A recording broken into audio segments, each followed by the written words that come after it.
Hello everyone, स्वागत है आप सभी का आपके अपने चैनल जीएस नोटबुक में। तो गाइज़, आज की वीडियो में हम एसएससी घटना चक्र जो है उसके क्रम में आज हम पूरी पॉलिटी को कवर करने वाले हैं। पॉलिटी की ये मैराथन ही होने वाली है, आप इसको बिल्कुल भी नेगलेक्ट मत कीजिएगा। पॉलिटी से रिलेटेड जितने भी क्वेश्चंस एसएससी ने बार बार पूछे हैं अपने एग्जाम्स में, वो सारे क्वेश्चंस आपको यहाँ पे देखने को मिलेंगे।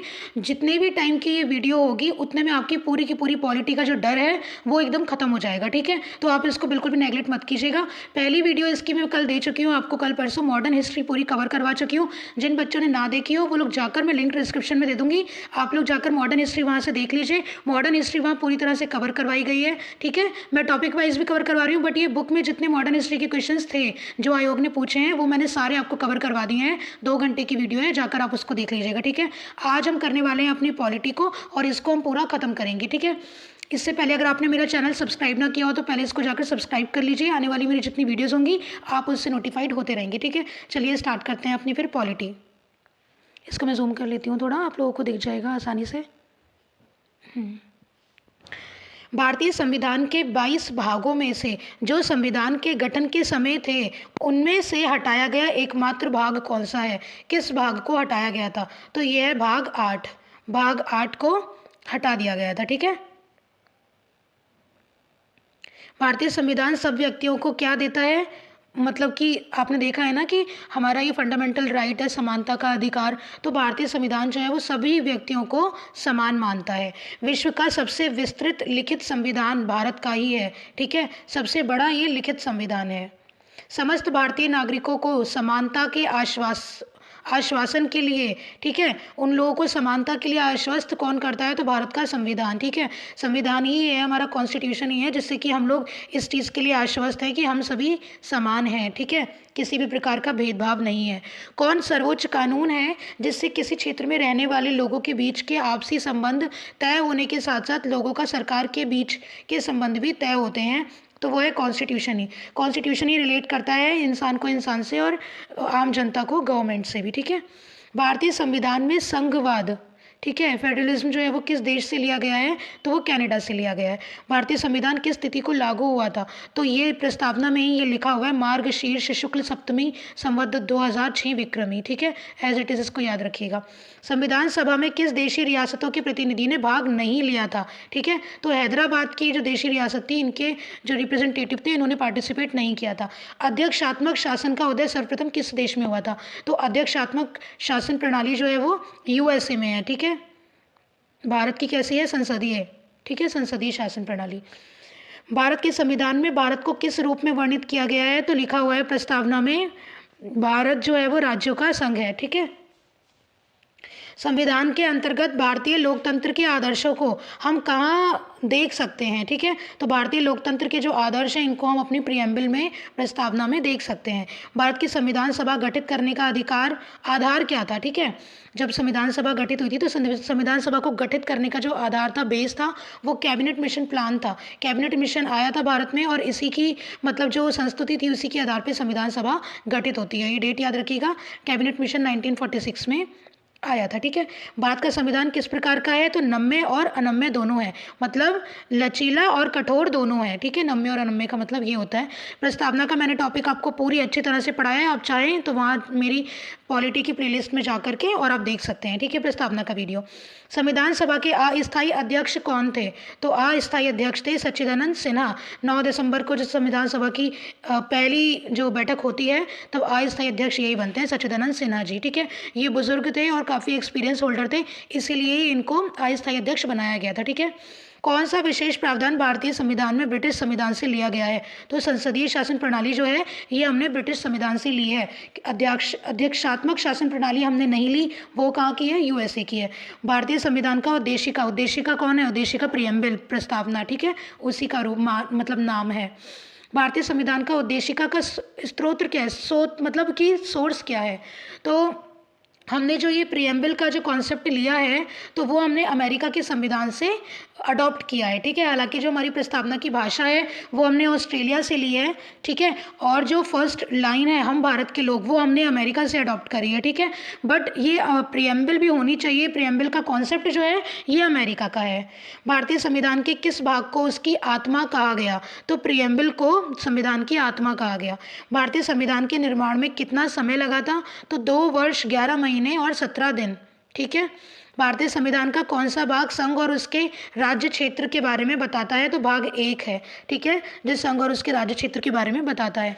भारतीय संविधान में न्यायिक पुनरावलोकन जुडिशियल रिव्यू का प्रावधान किस देश से लिया गया है? संयुक्त राज्य अमेरिका से, ठीक है, यूएसए से लिया गया है। न्यायिक पुनरावलोकन आर्टिकल 13 में आपको देखने को मिलेगा।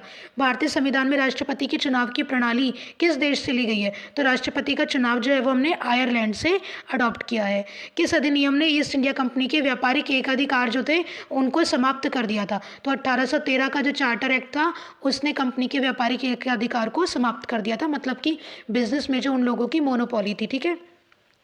भारत का मूल संविधान कहाँ प्रकाशित किया गया था? तो मूल संविधान देहरादून में पब्लिश किया गया था। भारतीय संविधान ने भारत को क्या होना घोषित किया है? तो भारत, आपने पढ़ेंगे प्रस्तावना, देखेंगे समाजवादी, प्रजातांत्रिक, गणराज्य और धर्मनिरपेक्ष, ये 3 वर्ड जो हैं ये जोड़े गए थे 42वें संविधान संशोधन में, ठीक है।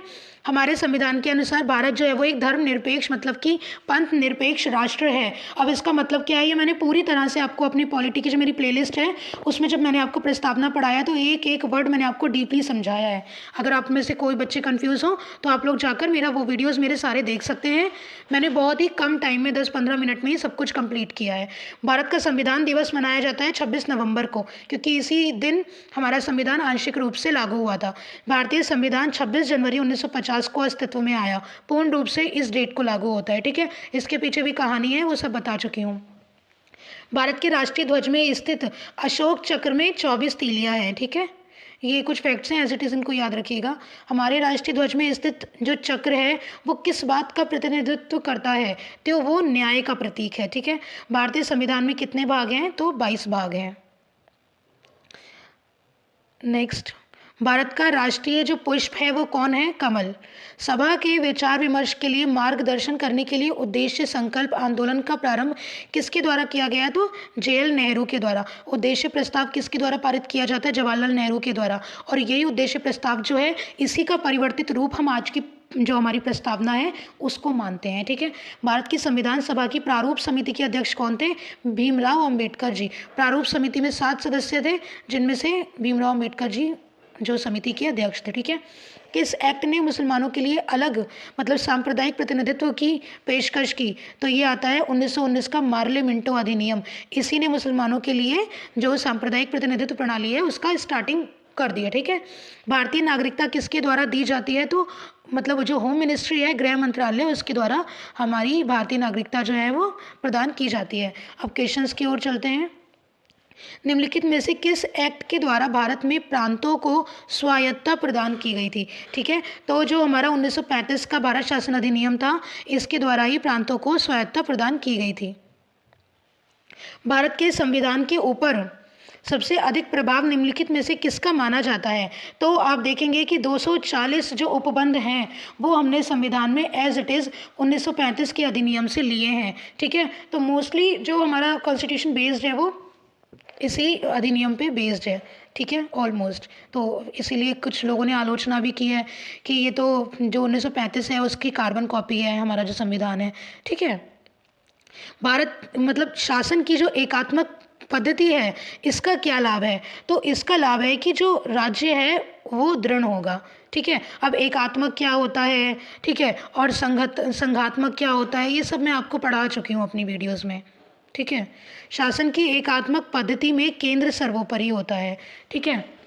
देखेंगे कि राज्यों में जो राज्यपालों की नियुक्ति होती है वो केंद्र के द्वारा की जाती है, ठीक है। आपातकाल में आप देखेंगे कि जो पूरे देश की सत्ता होती है वो केंद्र के हाथ में ही आ जाती है। तो ये कहीं ना कहीं एकात्मकता को प्रमोट करता है, ठीक है। और कहीं ना कहीं एकात्मकता जो है वो संघीय चीज़ जो है, ये चीज़ हमने शायद थोड़ी बहुत ही हमने कनाडा से ही अडॉप्ट करी है। कनाडा ही मतलब इस चीज़ को प्रमोट करता है कि किस तरह केंद्र पावरफुल होता है, ठीक है। तो एकात्मकता पद्धति में केंद्र सर्वोपरि होता है, जो कि राज्य मतलब राज्य जो है हमारा राष्ट्र जो है उसकी सुदृढ़ता को प्रदान करता है, उसको एक पावरफुल बनाता है, ठीक है। निम्नलिखित में से किस देश का अलिखित संविधान है, मतलब लिखा हुआ नहीं है, तो वो है यूके का, ठीक है। यूएसए नहीं है, यूके है, ठीक है, मतलब कि ब्रिटेन का संविधान जो है वो लिखा हुआ नहीं है। जिस संविधान सभा द्वारा भारत के संविधान का अधिनियमन किया गया उसके सदस्य कौन थे, तो उसके सदस्य विभिन्न प्रांतों की विधानसभाओं द्वारा निर्वाचित थे, ठीक है। संविधान सभा में देखा है आपने 10 लाख लोगों का प्रतिनिधित्व एक व्यक्ति करता है, ठीक है। किस प्रकार चुनाव होते हैं ये सब आप पढ़ चुके हैं, मैं पढ़ा चुकी हूँ अपनी संविधान सभा की वीडियो में। भारत की अंतःकालीन संसद में कितने सदस्य थे, तो 296 सदस्य थे, ठीक है। अब 292 + 4 वो कॉन्सेप्ट ये सब आप पढ़िए, ठीक है। भारतीय संविधान में आपात उपबंध कहाँ से लिए गए हैं, ठीक है। तो आपात उपबंध जो है वो भारत सरकार अधिनियम, भारत शासन अधिनियम 1935 के हैं, ठीक है। प्रथम केंद्रीय विधानसभा का गठन कब किया गया था, तो प्रथम केंद्रीय विधानसभा का जो गठन है वो 1921 में किया गया था। भारत की संविधान सभा किसके कहने पर बनाई गई थी, तो कैबिनेट मिशन आता है 1946 में, इसी की संस्तुति पर भारत की संविधान सभा बनती है। निम्नलिखित में से किस अधिनियम में नियंत्रक महालेखा परीक्षक नामक पद का सुझाव दिया गया था, जो कैग होते हैं ना CAG, ठीक है, उनके पद का सुझाव दिया गया था 1919 का जो मॉन्टेग्यू चेम्सफोर्ड अधिनियम था उसमें। नेक्स्ट क्वेश्चन, भारत की संविधान सभा के अध्यक्ष कौन थे, तो संविधान सभा के जो स्थायी अध्यक्ष थे वो कौन थे, राजेंद्र प्रसाद जी, ठीक है। अब यहाँ पे स्थायी और अस्थायी नहीं लिखा है तो हम स्थायी ही मानकर चलेंगे। और दूसरी बात यह है कि इसमें सच्चिदानंद सिन्हा ऑप्शन में ही नहीं है, ठीक है। निम्नलिखित में से भारतीय संविधान सभा का अध्यक्ष कौन था, तो सब जानते हैं राजेंद्र प्रसाद जी थे। भारतीय संविधान केवल सरकार के लोकतांत्रिक रूप की कल्पना नहीं करती बल्कि एक लोकतांत्रिक समाज की भी कल्पना करती है, क्योंकि यह इसकी विचारधारा से ओतप्रोत है। तो किसकी विचारधारा से, भाईचारे की, स्वतंत्रता की, समानता की या न्याय की, ठीक है। तो आप देखेंगे कि भारत की संविधान की प्रस्तावना में आपको ये सभी कुछ देखने को मिलेगा। 3 प्रकार के न्याय मिलेंगे, 5 प्रकार की स्वतंत्रता मिलेगी, 2 प्रकार की समानताओं का उल्लेख है, बंधुत्व वर्ड भी लिखा हुआ है प्रस्तावना में। तो ये सभी चीज़ें संविधान आपको प्रोवाइड करवाता है, ठीक है। स्वतंत्रवाद का घोतक कौन है, तो सामाजिक, राजनीतिक तथा आर्थिक पहलुओं की स्वतंत्रता, ठीक है। सभी प्रकार की हमें स्वतंत्रता दी गई है। भारतीय संविधान की प्रस्तावना में किस प्रकार के न्याय की बात नहीं की गई है, तो सामाजिक न्याय, राजनीतिक न्याय और आर्थिक न्याय की बात हुई है, लोकतांत्रिक न्याय की बात नहीं हुई है, ठीक है। संविधान के अंतर्गत भारतीय लोकतंत्र के आदर्शों को हम कहाँ देख सकते हैं, तो भारतीय लोकतंत्र के जो आदर्श हैं, ऊपर भी आपने क्वेश्चन देखा था, वो हमें प्रस्तावना में देखने को मिलते हैं। संविधान की प्रस्तावना में भारत को निम्नलिखित में से किस रूप में घोषित किया गया है, तो भारत संविधान की जो प्रस्तावना आप पढ़ेंगे तो उसमें लिखा है कि प्रभुत्व संपन्न समाजवादी धर्मनिरपेक्ष लोकतांत्रिक गणराज्य, ये 5 वर्ड भारत की प्रस्तावना में, संविधान की प्रस्तावना में लिखे गए हैं एज इट इज़, ठीक है। सेकेंड लाइन में ही आपको देखने को मिलते हैं। संविधान की प्रस्तावना में भारत को क्या कहा गया है, तो संविधान की प्रस्तावना में भारत को कहा गया है सर्वसत्ताधारी समाजवादी धर्मनिरपेक्ष लोकतांत्रिक गणराज्य, ठीक है। संविधान बनाते समय निम्नलिखित में से कौन सा आदर्श प्रस्तावना में शामिल नहीं था, तो समाजवादी शामिल नहीं था, क्योंकि ये समाजवादी, अखंडता और धर्मनिरपेक्षता, ये वर्ड 42वें संविधान संशोधन में इंदिरा गांधी जी जब प्राइम मिनिस्टर थी तब उन्होंने जोड़ा था, ठीक है। तो ये मूल संविधान में ये आदर्श नहीं था। लोकप्रिय प्रभुसत्ता क्या है, तो लोकप्रिय प्रभुसत्ता है जनता के प्रतिनिधित्व का प्रभुत्व, जनता जिसको अपना रिप्रेजेंटेटिव चुनती है उसी का प्रभुत्व शासन प्रणाली में देखने को मिलता है, ठीक है। भारत पूर्ण संप्रभु लोकतांत्रिक गणराज्य कब बनता है, तो 26 नवंबर 1949 को, जब हमारा संविधान लागू होगा तभी हम लोकतांत्रिक गणराज्य या लोकतांत्रिक गणतंत्र बनेंगे, रिपब्लिकन स्टेट बनेंगे। मतलब हम लोगों को, मतलब अब किसी का भी हमारे ऊपर दबाव नहीं है, ठीक है। और कहीं ना कहीं जो पावर है वो जनता के हाथ में आ जाती है जब संविधान लागू होता है। तो भारतीय संविधान पूर्णतः किस तिथि से लागू हुआ, तो सब जानते हैं पूर्णतः लागू होता है ये 26 जनवरी 1950 को। संविधान की प्रस्तावना का संशोधन कितनी बार किया गया है? तो आप याद रखिए, प्रस्तावना में सिर्फ एक बार संशोधन हुआ है अब तक, ठीक है। 42 संविधान संशोधन हुआ था, जिसमें 3 वर्ड जोड़े गए थे, समाजवाद, पंथनिरपेक्ष और अखंडता। भारतीय संविधान की प्रस्तावना में निम्नलिखित में से किस अभिव्यक्ति का प्रयोग नहीं किया गया है? तो संघीय वर्ड कहीं भी नहीं है, ठीक है। संघीय वर्ड इसलिए नहीं है क्योंकि हमारे संविधान की एक विशेषता है कि इसका एकात्मकता की ओर झुकाव होने के साथ साथ संघीय प्रणाली को प्रमोट करता है। संघीय भी है और एकात्मक भी है, दोनों ही गुण इसमें देखने को मिलते हैं। तो आपको संघीय वर्ड प्रस्तावना में कहीं नज़र नहीं आएगा, ठीक है। नेक्स्ट क्वेश्चन चलते हैं। जितना भी हो सकता है एक्सप्लेन वो मैं आपको कर रही हूँ। बाकी मैंने बहुत 10 मिनट 15 मिनट की वीडियो बना के और बिल्कुल 360 डिग्री में आपकी पॉलिटी कवर करवाई है। आपको जो भी टॉपिक में दिक्कत हो वो टॉपिक आप मेरी प्लेलिस्ट पे जाके स्पेशली वो वाला टॉपिक देख सकते हैं, ठीक है। मैं ये नहीं बोल रही हूँ कि आप जाकर मेरी पूरी पॉलिटी देखिए। अगर आपके पास टाइम है, आप देखना चाहते हैं तो बिल्कुल देखिए। टाइम नहीं है तो जो टॉपिक में आपको दिक्कत है आप स्पेसिफिक वो टॉपिक भी देख सकते हैं, ठीक है। हमारे संविधान की प्रस्तावना में उल्लिखित नहीं है, तो क्या उल्लिखित नहीं है? वयस्क मताधिकार का उल्लेख प्रस्तावना में नहीं है। न्याय है, बंधुत्व है और समानताएं हैं, ठीक है। संविधान के निर्माताओं के मनोभाव और आदर्श प्रतिबिंबित होते हैं उद्देशिका में, ठीक है। उद्देशिका पढ़ेंगे, उसी में देखने को मिल जाएगा कि संविधान सभा में जो व्यक्ति थे जिन्होंने हमारे संविधान का गठन किया उनके क्या आदर्श रहे होंगे। भारत के संविधान में संघीय शब्द का प्रयोग कहाँ पर हुआ है? तो संविधान में कहीं भी संघीय वर्ड का प्रयोग नहीं हुआ, ठीक है। फेडरेशन का प्रयोग कहीं नहीं हुआ है। बस आर्टिकल 1 में आपको देखने को मिलेगा कि भारत जो है वो राज्यों का संघ है, यूनियन ऑफ स्टेट है, ठीक है। लेकिन इसके बहुत सारे अभिप्राय हो सकते हैं। इसका एक अभिप्राय ये भी हो सकता है कि किसी भी राज्य को ये अथॉरिटी नहीं है कि वो भारत संघ से अलग हो सके। उसका अस्तित्व भारत के साथ ही है, संघ के साथ ही है। भारत जो है वो राज्यों का संघ है, ठीक है। लेकिन जो संघीय फेडरेशन जो एक प्रणाली है वो कहीं भी संघीय वर्ड हमारे संविधान में नहीं लिखा गया है। भारत के संविधान में भारत को किस रूप में वर्णित किया गया है? तो राज्यों के संघ के रूप में वर्णित किया गया है, ठीक है। Next question. भारतीय संविधान के अनुच्छेद 1 में यह घोषणा की गई है कि इंडिया अर्थात भारत ये क्या है? तो ये राज्यों का संघ है। संविधान के अनुच्छेद 1 में भारत को क्या बोला गया है? राज्यों का संघ। निम्नलिखित में से किस अनुच्छेद में इंडिया को भारत भी कहा गया है? तो अनुच्छेद 1 में इंडिया को भारत भी कहा गया है, ठीक है, क्योंकि उसमें लिखा है भारत जो है वो राज्यों का संघ है। शक्तियों का विभाजन और स्वतंत्र न्यायपालिका किसकी 2 महत्वपूर्ण विशेषताएं हैं? तो सरकार का संघीय स्वरूप जो है, मैंने बोला ना सरकार मतलब फेडरलिज्म को भी प्रमोट करती है और एकात्मक रूप को भी प्रमोट करती है। तो शक्तियों का जो विभाजन है केंद्र और राज्यों में, दोनों में शक्तियों का विभाजन है। स्वतंत्र न्यायपालिका है, कार्यपालिका का कोई हस्तक्षेप नहीं है, संसद का कोई हस्तक्षेप नहीं है न्यायपालिका में, दोनों ही अलग अलग हैं, ठीक है। तो ये संघीय स्वरूप को दिखाता है। वहीं जहाँ केंद्र पावरफुल हो जाता है तो वो एकात्मकता को भी दिखाता है, ठीक है। नेक्स्ट क्वेश्चन पे चलते हैं। भारत में किस प्रकार का संघवाद देखा जा सकता है? तो संघ बनाकर राज्यों का गठन करना, ठीक है। भारत में संघ राज्य क्षेत्रों की संख्या क्या है? जो भारत में यूनियन टेरिटरीज हैं, तो ये पुरानी बुक है, अब कितनी हो गई हैं? 9 हो गई हैं यूनियन टेरिटरीज, ठीक है, क्योंकि जम्मू कश्मीर और जो लद्दाख है वो भी यूनियन टेरिटरी बन गई हैं। ये पुराने ही दे रखे हैं। लक्षद्वीप, मिनिकॉय और अमीन द्वीप द्वीपों का नाम बदलकर लक्षद्वीप किस वर्ष में संसदीय अधिनियम द्वारा किया गया था? तो लक्का द्वीप उसका नाम था। लक्षद्वीप किस वर्ष संसदीय अधिनियम द्वारा किया गया था? तो 1973 में, ठीक है। संघ राज्य क्षेत्रों में निम्नलिखित में से क्या शामिल नहीं है? ठीक है, तो हालांकि यूनियन टेरिटरी में अब तो जम्मू कश्मीर शामिल है। ये पुराना क्वेश्चन है। 1956 में राज्यों का पुनर्गठन करने से मतलब क्या संबंधित है? तो जब 1956 में आप देखेंगे राज्य पुनर्गठन आयोग आता है, फजल अली उसकी अध्यक्षता कर रहे होते हैं, तब उनकी संस्तुति क्या होती है? 14 राज्य और 6 यूनियन टेरिटरी बनाने से रिलेटेड, ठीक है।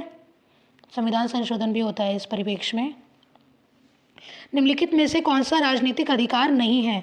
तो राजनीतिक अधिकार कौन सा नहीं है? जीवन का अधिकार, ठीक है। जीवन का अधिकार जो है हमारा, प्राण और दैहिक स्वतंत्रता जो है आर्टिकल 21, ये हमारा मौलिक अधिकार है, राजनीतिक अधिकार नहीं, ठीक है। निम्नलिखित में से किस ईस्वी में भारतीय नागरिकों के मौलिक कर्तव्य संविधान में शामिल किए गए? तो आप देखेंगे 11 मौलिक कर्तव्य जो हैं ये मूल संविधान में नहीं थे, ठीक है, बट जब संशोधन होता है संविधान में तो उसमें 10 मौलिक कर्तव्य जोड़े जाते हैं, फिर 86वें संविधान संशोधन में 11 मौलिक कर्तव्य भी जोड़ा जाता है, ठीक है, 1976।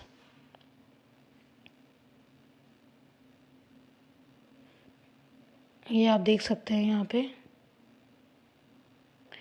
ये सरदार स्वर्ण सिंह समिति की सिफारिश में 42वें संविधान संशोधन में जो थे, मतलब भाग 4 क में और 51 क में 10 जो है मौलिक कर्तव्य वो शामिल किए जाते हैं, बट 86वें संविधान संशोधन 2002 में 11वां जो मौलिक कर्तव्य है वो और ऐड किया जाता है, ठीक है। भारतीय संविधान लागू हुआ था तो कब लागू हुआ था? पूर्ण रूप से 26 जनवरी 1950 को। भारतीय संविधान अपनाया गया था, कब अपनाया गया था? तो अपना तो इसको 26 नवंबर 1949 को ही लिया था आंशिक रूप से। हमारे संवैधानिक इतिहास में 26 नवंबर 1949 एक महत्वपूर्ण दिन है, क्यों? क्योंकि संविधान को अंगीकार किया गया था इसी दिन, और हम संविधान दिवस भी 26 नवंबर को अब मनाते हैं। संविधान का प्रारूपण पूरा हुआ था तो कब पूरा हुआ था? 26 नवंबर 1949 को ही संविधान जो है हमारा पूर्ण रूप से बन के तैयार हो गया था, आंशिक रूप से स्वीकार भी हो गया था। समग्र रूप से भारतीय संविधान कब लागू होता है? पूर्ण रूप से 26 जनवरी 1950 को लागू होता है। भारत की संविधान सभा का संवैधानिक सलाहकार कौन था? तो संवैधानिक सलाहकार ये थे सर BN राव। इन्होंने ही संविधान का प्रारूप तैयार किया था और इन्हीं के प्रारूप पर चर्चा करने के लिए, विचार विमर्श करने के लिए प्रारूप समिति गठित हुई थी, ठीक है। भारतीय संविधान की रचना के समय संविधान सभा का संवैधानिक सलाहकार BN राव जी थे। संघीय प्रकार के शासन का एक गंभीर दोष क्या है? तो पृथकता का खतरा, मतलब कि संघीय अगर शासन है, अगर हमारे भारत में भी मतलब ये होता, संविधान में ये वर्ड लिखा होता संघीय, तो राज्य और संघ को एक दूसरे से अलग होने का खतरा बना रहता, ठीक है। तो ये अलग होने का खतरा बना रहता है, इसलिए हमारा संविधान जो है वो एकात्मकता को भी प्रमोट करता है और कहीं कहीं संघीय लक्षण भी देखने को मिलते हैं। सरकार की निम्न प्रणालियों में से किसमें द्विसदन पद्धति एक अनिवार्य लक्षण है? तो द्विसदनात्मक जो व्यवस्था है संघीय प्रणाली की वही व्यवस्था, मतलब वही विशेषता है। लोकतांत्रिक केंद्रीकरण किसकी महत्वपूर्ण विशेषता है? तो समाजवादी राज्य की, ठीक है। भारत एक क्या है? तो भारत लोकतंत्र है, ठीक है, यहाँ पे जनता पावरफुल है। नेक्स्ट क्वेश्चन, निम्न में कौन सा संशोधन अधिनियम मिनी संविधान या फिर लघु संविधान ही माना जाता है? तो देखेंगे 42वां संविधान संशोधन 1976 में हुआ था, 1976 में, उसको हम एक मतलब छोटा संविधान ही मान लेते हैं क्योंकि इसमें बहुत सारे प्रावधान हुए थे, बहुत सारे संशोधन हुए थे। भारत में एकल नागरिकता की अवधारणा कहाँ से अपनाई गई है? अब यहाँ पे दोहरी नागरिकता नहीं है अमेरिका की तरह, एकल नागरिकता है, ठीक है, ये हमने ली थी ब्रिटेन से, इंग्लैंड से, ठीक है। दोहरी नागरिकता किसकी विशेषता है? तो दोहरी नागरिकता विशेषता है संघीय सरकार की, ठीक है, मतलब जहाँ स्टेट की अलग नागरिकता है और जो कंट्री है उसकी अलग नागरिकता है, और ये है अमेरिका में। संविधान का कौन सा भाग नागरिकता के प्रावधानों से संबंधित है? तो नागरिकता के प्रावधानों से संबंधित है भाग 2, ठीक है। भाग 1 है संघ और उसके राज्य क्षेत्र। अब हम नागरिकता पढ़ रहे हैं ये, ठीक है, हमें यहाँ पे मैचिंग करनी है, डायरेक्ट पढ़ लेते हैं। भारतीय नागरिकता प्राप्त करने का तरीका क्या है? पंजीकरण द्वारा। भारतीय नागरिकता को अंत करने का तरीका क्या है? वंचित करने पर। मूल अधिकार क्या है? विधि के तहत समानता, विधियों का समान संरक्षण, ठीक है। भारतीय संघवाद निकट है किसके? भारतीय संघवाद जो है मैंने आपको बताया है वो कनाडा से अडॉप्ट किया गया है, ठीक है। भारतीय संविधान ने सुदृढ़ केंद्र के साथ संघीय प्रणाली, सुदृढ़ केंद्र मतलब कि केंद्र भी पावरफुल है, एकात्मकता है, सुदृढ़ केंद्र के साथ संघीय प्रणाली कहाँ से ली है? कनाडा से ली है, ठीक है, जो फेडरल स्ट्रक्चर है। भारतीय संविधान ने भारतीय महासंघ की योजना किसके संविधान से ली है? कनाडा के संविधान से। विधि का शासन, ठीक है, विधि का शासन की संकल्पना ये हमने कहाँ से ली है? ब्रिटेन से ली है, ठीक है। भारत के संविधान का निर्माता किसे माना जाता है? तो संविधान निर्माता तो बाबा राव अम्बेडकर को ही माना जाता है, ठीक है। निम्नलिखित में से कौन भारतीय संविधान की प्रारूपण समिति के सदस्य नहीं थे? ठीक है, तो प्रारूप समिति के सदस्य कौन नहीं थे?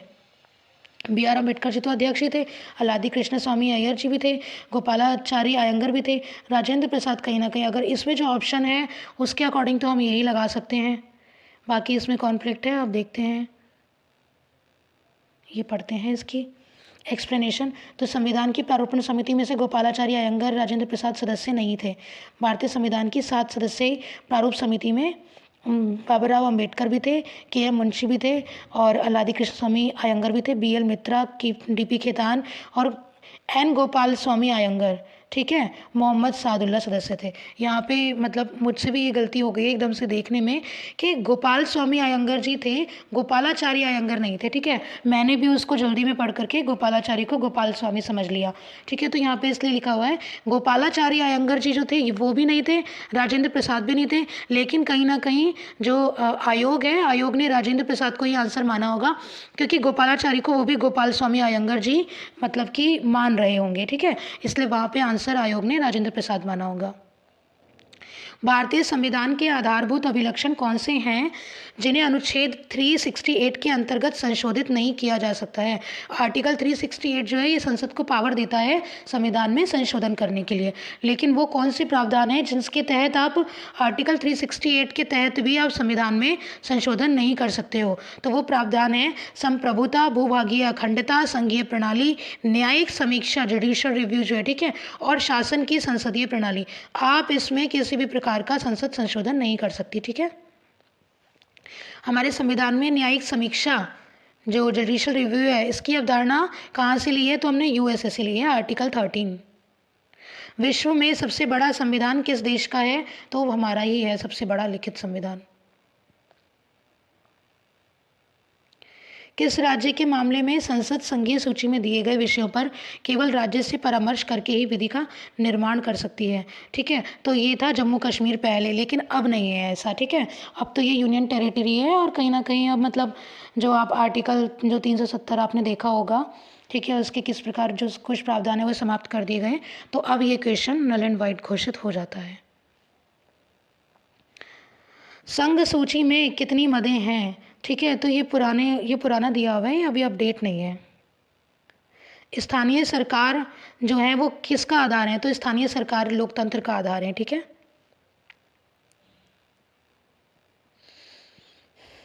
स्वतंत्र भारत में निम्नलिखित में से कौन सी प्रणाली लोकतंत्र के वास्तविक आधार के ही विपरीत जाती है? ठीक है, तो वो है जाति व्यवस्था। लोकतांत्रिक प्रणाली के लिए निम्न में से कौन से तत्व आवश्यक हैं? तो उसके लिए स्वतंत्र और निष्पक्ष चुनाव होना आवश्यक है, अवसर की समानता होनी चाहिए, अधिकारों का संरक्षण होना चाहिए, तो ये सभी इम्पॉर्टेंट है। किस प्रकार की सरकार निष्पक्ष तथा स्वतंत्र चुनावों पर आधारित होती है, जिसमें तत्कालीन सत्ताधारियों के हारने का निष्पक्ष जो है वो उचित अवसर होता है? लोकतांत्रिक। एक कौन सी सरकार संवैधानिक कानूनों तथा नागरिक अधिकारों द्वारा खींची निर्धारित सीमाओं के अंदर ही काम करती है? एक लोकतांत्रिक सरकार ही ऐसा कर सकती है। अब हम चलते हैं फंडामेंटल राइट्स और फंडामेंटल ड्यूटीज़। यदि किसी नागरिक के मौलिक अधिकारों का उल्लंघन होता है तो भारतीय संविधान के आर्टिकल 32 के अंतर्गत सीधा सुप्रीम कोर्ट जा सकता है।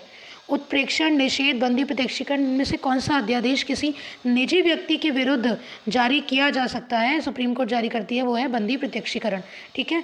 भारतीय संविधान के अनुच्छेद 21 में जीवन का अधिकार जो है, इसके अलावा और कौन कौन से अधिकार हैं आर्टिकल 21 के तहत? तो हमें स्वास्थ्य का अधिकार है, भोजन का अधिकार है, पानी का अधिकार है, ठीक है। मेनका गांधी जी का एक केस आता है विदेशी यात्रा, वो भी इसी से रिलेटेड है, ठीक है। भारतीय संविधान के किस अनुच्छेद के अंतर्गत किसी नागरिक के मौलिक अधिकारों का उल्लंघन हो रहा है? तो वो हाई कोर्ट में जा सकता है। हाई कोर्ट में आर्टिकल 226 के तहत, सुप्रीम कोर्ट में आर्टिकल 32 के तहत, ठीक है। भारतीय संविधान के किस भाग में मौलिक अधिकार हैं? तो भाग 3 में मौलिक अधिकार हैं, 12 से 35 तक।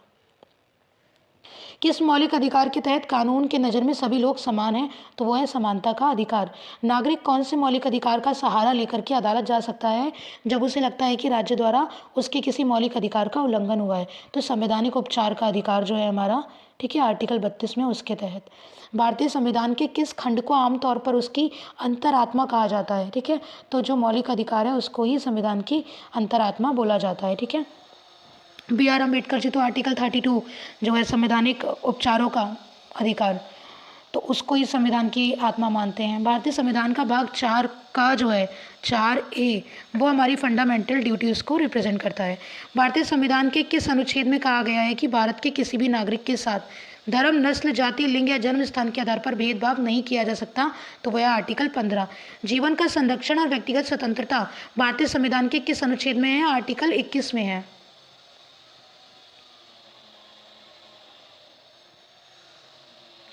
भारतीय संविधान में उल्लिखित मौलिक कर्तव्य किसके लिए हैं? तो वो नागरिकों के लिए ये कर्तव्य। भारतीय संविधान में मौलिक अधिकार किस देश के संविधान से लिए गए हैं? तो अमेरिका के संविधान से। अधिकार प्रच्छा शब्द इसका आर्थिक अर्थ क्या है कि किस अधिकार से, ठीक है। बड़े बड़े अधिकारियों के खिलाफ ये सुप्रीम कोर्ट या हाई कोर्ट जारी करती है रिट अधिकार प्रच्छा कि आपने किस अधिकार से ये काम किया, ठीक है। भारतीय संविधान के किस मौलिक अधिकार के अंतर्गत छुआछूत की समाप्ति है? ठीक है, समानता का अधिकार। डॉक्टर भीमराव अंबेडकर जी द्वारा संविधान की हृदय और आत्मा आर्टिकल 32 को बोला गया है संवैधानिक उपचारों का अधिकार। कौन से प्रावधान के लिए संसद में विशेष बहुमत की आवश्यकता पड़ती है? तो मौलिक अधिकार में अगर आपको कोई परिवर्तन करना है तो। शिक्षा का अधिकार की व्याख्या संविधान के किस अनुच्छेद में की गई है? तो मौलिक अधिकार बना दिया गया। शिक्षा के अधिकार को भी आर्टिकल 21A में डाल दिया। भारतीय संविधान के तहत भाग 4A में कितने मौलिक कर्तव्य हैं? तो 11 मौलिक कर्तव्य हैं, ठीक है। भारतीय संविधान का भाग 3 भारतीय नागरिकों को 6 प्रकार का मौलिक अधिकार देता है। संपत्ति के मौलिक अधिकार को हटा करके उसको एक लीगल राइट बना दिया गया, आर्टिकल 300A में डाल दिया गया, ठीक है। भारतीय संविधान में कितने प्रकार के प्रदेश जारी किए जा सकते हैं? 5 प्रकार की, ठीक है। भारतीय संविधान के किस लेख में संवैधानिक उपाय का अधिकार है? आर्टिकल 32 में। भारतीय संविधान के किस लेख में शोषण के विरुद्ध अधिकार दिया गया है? तो आर्टिकल 23 और 24 है, इन दोनों में ही शोषण के विरुद्ध अधिकार है, मौलिक अधिकार है। भारतीय संविधान के किस आर्टिकल में जीवन और दैहिक स्वतंत्रता का अधिकार है? आर्टिकल 21 में, ठीक है। किस आर्टिकल में गिरफ्तारी के 24 घंटों के अंतराल पर मजिस्ट्रेट के सामने पेश होने का अधिकार है? आर्टिकल 22 में। जब कोई निचली अदालत अपने अधिकार क्षेत्र का अतिक्रमण करके किसी मुकदमे पर सुनवाई करती है तो ऊपर की अदालतें जो होती हैं वो उसको ऐसा करने से रोक सकती है और इस रिट को कहते हैं हम प्रतिषेध, ठीक है। प्रतिषेध रिट जारी की जाती है इस संदर्भ में। उत्प्रेक्षणादेश या उत्प्रेक्षण रिट है उससे क्या अभिप्राय है? प्रमाणित करना या जानकारी देना। मौलिक अधिकारों के निलंबन का सिद्धांत जो है, ठीक है, जब जो हमारे अधिकार हैं वो निलंबित हो जाते हैं, स्थिति बनती है कब? आपातकाल की स्थिति बनती है, ठीक है। आपातकाल में मौलिक अधिकार निलंबित हो जाते हैं। तो ये कॉन्सेप्ट हमने लिया है जर्मनी से। भारतीय संविधान का अनुच्छेद 19 बोलने आदि की स्वतंत्रता से संबंधित कुछ अधिकारों का संरक्षण, ये किससे संबंधित है? तो ये मौलिक अधिकार है, आर्टिकल 19। भारतीय संविधान का अनुच्छेद 24 जो है कारखानों आदि में बच्चों के रोजगार पर निषेध, ठीक है, ये भी हमारा मौलिक अधिकार है। भारतीय संविधान का आर्टिकल 32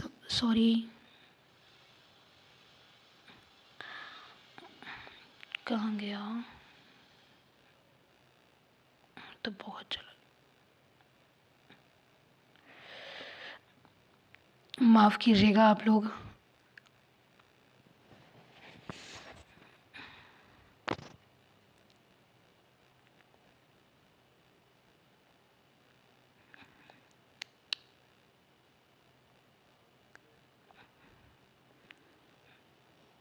आप लोग वीडियो को स्पीड में लगा कर भी देख सकते हैं।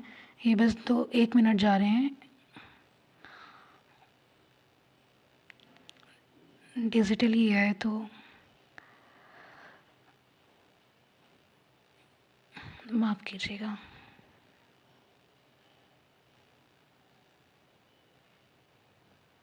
ये हम पढ़ चुके हैं सारा और ये पढ़ रहे थे। चलिए,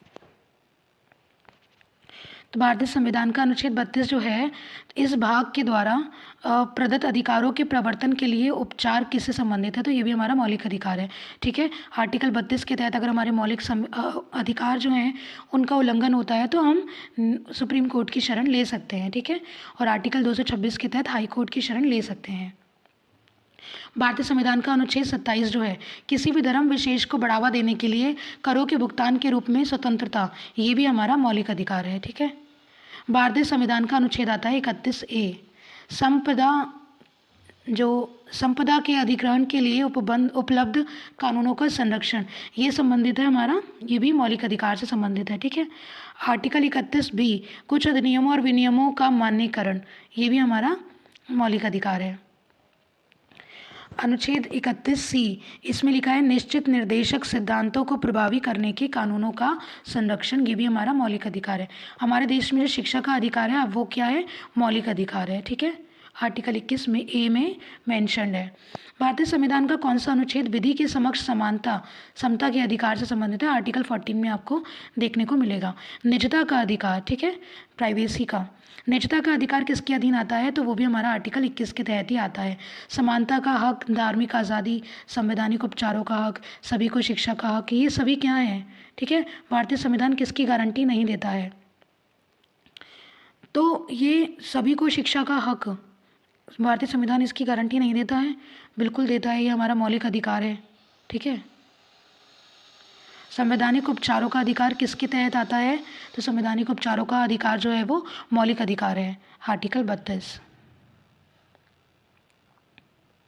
अब हम जो मौलिक अधिकार हैं उनसे रिलेटेड क्वेश्चंस कर लेते हैं। ठीक है। भारतीय संविधान में मूलभूत अधिकार किस संविधान से लिए गए हैं? तो जो हमारे फंडामेंटल राइट्स हैं वो हमने अमेरिका के संविधान से अडॉप्ट किए हैं। उच्च न्यायालय और उच्चतम न्यायालय दोनों की अधिकारिता के अधीन क्या आता है? तो मूल अधिकारों का संरक्षण। ठीक है। आर्टिकल 32 और आर्टिकल 226। प्रारंभ में कितने मौलिक अधिकार थे? तो प्रारंभ में 7 मौलिक अधिकार थे। संपत्ति के अधिकार को हटा करके आर्टिकल 300A में डाल दिया गया, जो कि अब लीगल राइट है। भारतीय संविधान के निम्नलिखित में से किस अध्याय में जनता को मूल अधिकार दिए गए हैं? तो आप देखेंगे भाग 3 में मौलिक अधिकार मेंशन्ड है, आर्टिकल 12 से लेकर आर्टिकल 35 तक। स्वतंत्रता का अधिकार भारतीय संविधान के किन अनुच्छेदों में वर्णित है? तो आर्टिकल 19 से लेकर के 22 तक स्वतंत्रता का अधिकार है, या हमें स्वतंत्रताएं प्रदान की गई हैं। संविधान की किस धारा के अंतर्गत कोई भी व्यक्ति मूलभूत अधिकारों के हनन का मामला सीधा सुप्रीम कोर्ट में उठा सकता है? तो वो है आर्टिकल 32 के तहत। एक रिट किसके द्वारा जारी की जाती है? तो जो रिट है वो कोई उच्च न्यायालय के द्वारा जारी की जाती है। ठीक है। सुप्रीम कोर्ट भी जारी कर सकता है, हाई कोर्ट भी जारी कर सकता है। ठीक है। यहाँ सुप्रीम कोर्ट ऑप्शन में नहीं है, हाई कोर्ट है, तो इसलिए हाई कोर्ट को माना गया है। जिला न्यायालय या उप न्यायालय, प्रशासनिक अधिकरण, ये नहीं है। नेक्स्ट क्वेश्चन, निम्नलिखित में से कौन सा न्यायिक आदेश उच्चतर न्यायालय एक निम्न स्तर के न्यायालय को जारी करता है? तो वो है प्रतिषेध रिट जारी करता है। ठीक है। निम्नलिखित में से कौन सा निजी स्वतंत्रता का एक आधार है? तो निजी स्वतंत्रता का अधिकार है बंदी प्रत्यक्षीकरण, जो कि स्पेसिफिक एक पर्सन के लिए न्यायालय जारी करता है। निम्नलिखित में से किस स्थिति में बंदी प्रत्यक्षीकरण रिट जारी की जाती है? तो दोषपूर्ण पुलिस नज़रबंदी। ठीक है। पुलिस भी जवाबदेही अपनी रखती है। किसी व्यक्ति के अवैध निरोध के मामले में न्यायालय द्वारा निम्नलिखित में से क्या जारी किया जाता है? तो बंदी प्रत्यक्षीकरण। अगर आपको कोई भी बिना किसी उसके गिरफ्तार कर लेगा तो आपके पास पावर है। ठीक है। फिर जो हमारा संविधान है, हमारा जो न्यायालय है, गिरफ्तार जिसने किया है वो उस चीज़ के लिए उत्तरदायी है कि बताए कि किस आधार पर आपकी गिरफ्तारी हुई है। भारतीय संविधान में कितने प्रकार के न्यायिक आदेश हैं? तो कितने प्रकार के हैं? 5 प्रकार के हैं। ठीक है। 5 प्रकार की रिट जारी की जाती है। भारतीय संविधान में किस प्रकार की रिटों की विशिष्ट व्यवस्था नहीं की गई है? ठीक है। तो यहाँ आप देखेंगे कि व्यादेश ये भी देखने को नहीं मिलता है और निषेध भी देखने को नहीं मिलता है। परमादेश रिट जारी की जाती है, प्रतिषेध भी जारी की जाती है। व्यादेश नाम नहीं सुना और निषेध नहीं सुना। ठीक है। तो ये 5 प्रकार की रिटों के नाम है बंदी प्रत्यक्षीकरण, परमादेश, प्रतिषेध, अधिकार परीक्षा और उत्प्रेक्षण। ठीक है। इसके अलावा ये और कोई नाम नहीं सुने। उच्चतम न्यायालय द्वारा कितने प्रकार की रिट जारी की जा सकती है? तो 5 प्रकार की। ठीक है। हाई कोर्ट भी 5 प्रकार की रिट जारी करता है। भारतीय संविधान में कितने प्रकार के प्रादेश मतलब रिट जारी किए जा सकते हैं? तो 5 प्रकार के। नेक्स्ट क्वेश्चन,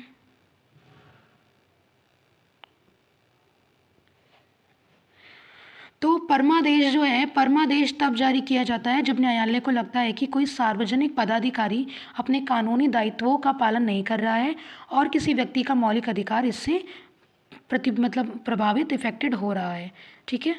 निम्नलिखित में से कौन सी याचिका या परमादेश कोर्ट के द्वारा किसी सरकारी अधिकारी या उसके आधिकारिक कार्यों करने के लिए दी जाती है? तो वो कौन सी है? परमादेश। ठीक है। नेक्स्ट क्वेश्चन, निम्नलिखित में से कौन सा न्यायिक आदेश जो है वो उच्च न्यायालय या सुप्रीम कोर्ट द्वारा किसी व्यक्ति को किसी सार्वजनिक कार्यालय पर अधिकार करने से रोकने के लिए जारी किया जाता है? तो वो है अधिकार परीक्षा। ठीक है, नेक्स्ट क्वेश्चन,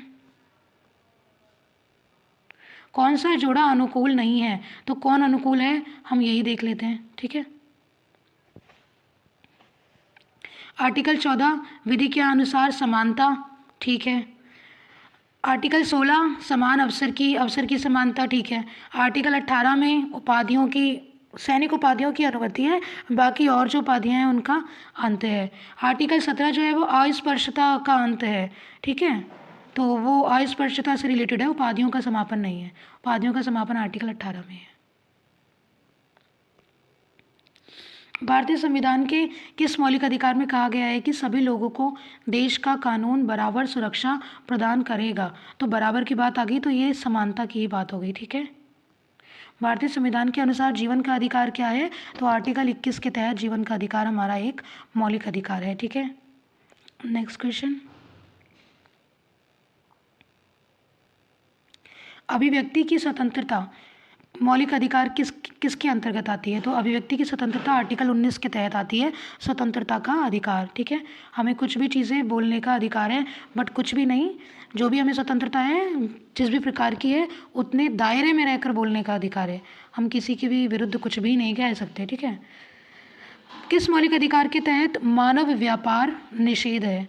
ठीक है, मानव तस्करी जो है वो निषेध है, शोषण के विरुद्ध अधिकार। ठीक है, पढ़ा है आपने शोषण के विरुद्ध अधिकार, आर्टिकल 23। ठीक है, निम्नलिखित में से कौन सा अधिकार अभी भारतीय संविधान द्वारा एक मौलिक अधिकार के रूप में नहीं दिया गया है? तो संपत्ति का अधिकार, इसको हटा करके अब एक लीगल राइट बना दिया गया है आर्टिकल 300A में। मैं बहुत बार बोल चुकी हूँ जिससे आप लोगों को रट जाए। किस संविधान संशोधन अधिनियम द्वारा संपत्ति का अधिकार मौलिक अधिकार नहीं रहा? तो 44वें संविधान संशोधन में इसको हटा दिया गया था। नेक्स्ट क्वेश्चन, 44वें संविधान के अंतर्गत कौन सा विधिक अधिकार बन गया, लीगल राइट बन गया? संपत्ति का अधिकार। भारतीय संविधान के अनुसार संपत्ति का अधिकार क्या है? तो विधिक अधिकार है। ठीक है, निम्नलिखित में से कौन से अधिकार को मौलिक अधिकारों से हटा करके एक सामान्य कानूनी अधिकार बना दिया गया? संपत्ति का अधिकार। देख रहे हैं कितनी बार पूछा गया है ये बदल बदल करके। निम्नलिखित में से कौन सा मौलिक अधिकार भारतीय संविधान द्वारा हटाया जा चुका है? सेम क्वेश्चन है, संपत्ति का अधिकार। संपत्ति के अधिकार को मौलिक अधिकारों की सूची से किसके शासनकाल के दौरान हटाया गया था? तो 42वें संविधान संशोधन इंदिरा गांधी जी के टाइम पर होता है। संपत्ति का अधिकार हटता है 44वें संविधान संशोधन में, और उस समय सरकार होती है मोरारजी देसाई जी की, ये पीएम होते हैं। ठीक है, निम्नलिखित में से वह मौलिक अधिकार कौन सा है जिसे डॉक्टर भीमराव अम्बेडकर द्वारा संविधान का दिल कहा गया है? तो संविधान का दिल अम्बेडकर जी ने किसको बोला था? तो संविधान, ये जो आर्टिकल 32 है इसी को बोला था उन्होंने, संविधान का दिल, संविधान का हृदय, संविधान का आत्मा। ठीक है, ये सब आर्टिकल 32 को उन्होंने बोला था। भारतीय संविधान के किस अनुच्छेद को BR अम्बेडकर जी ने हृदय और आत्मा बोला? तो आर्टिकल 32 को बोला। ठीक है, संवैधानिक उपचारों का सिद्धांत।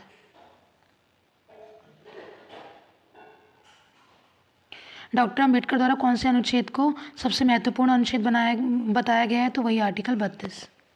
मतलब कुछ बहुत सारा प्रिडिक्टेबल क्वेश्चंस होते हैं, देख रहे हैं आप कैसे रिपीटेडली पूछे गए हैं ये।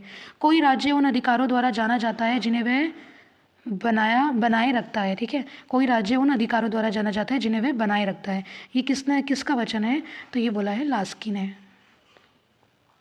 मूल अधिकार भारतीय संविधान के किस भाग में है? आप सभी बार बार पढ़ चुके हैं, भाग 3 में है। ठीक है, प्रेस की स्वतंत्रता भारतीय संविधान के किस अनुच्छेद से रिलेटेड है? तो जितनी भी स्वतंत्रता है वो सब आर्टिकल 19 में हमें प्रदान की गई हैं।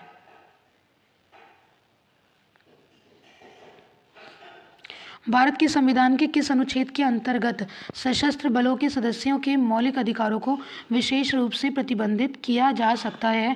तो अनुच्छेद 33 में ये लिखा है। ठीक है, कि जो सशस्त्र बल हैं उनके, सशस्त्र बल जो हैं हमारे, जो सेना है, उनके मौलिक अधिकारों को प्रतिबंधित या बैन किया जा सकता है कुछ विशेष परिस्थितियों में। ठीक है, आर्टिकल 33 ये कहता है। अभियुक्त को नमूना हस्ताक्षर करने के लिए बाध्य करना क्या माना जाता है? तो व्यक्तिगत स्वतंत्रता के अधिकार का उल्लंघन। ठीक है। भारतीय संविधान में अल्पसंख्यकों को मान्यता किस आधार पर दी गई है? तो जो भी माइनॉरिटीज़ हैं हमारे कॉन्स्टिट्यूशन में, उनको रिलीजन के बेस पे जो है वो मान्यता दी गई है। ठीक है, धर्म के बेस पे। निम्नलिखित में से कौन सा मौलिक कर्तव्य के अंतर्गत नहीं आता है? तो अभिव्यक्ति की स्वतंत्रता जो है, अभिव्यक्ति की स्वतंत्रता तो हमारा मौलिक अधिकार है ना, इसलिए ये हमारा मौलिक कर्तव्य के अंतर्गत नहीं आता।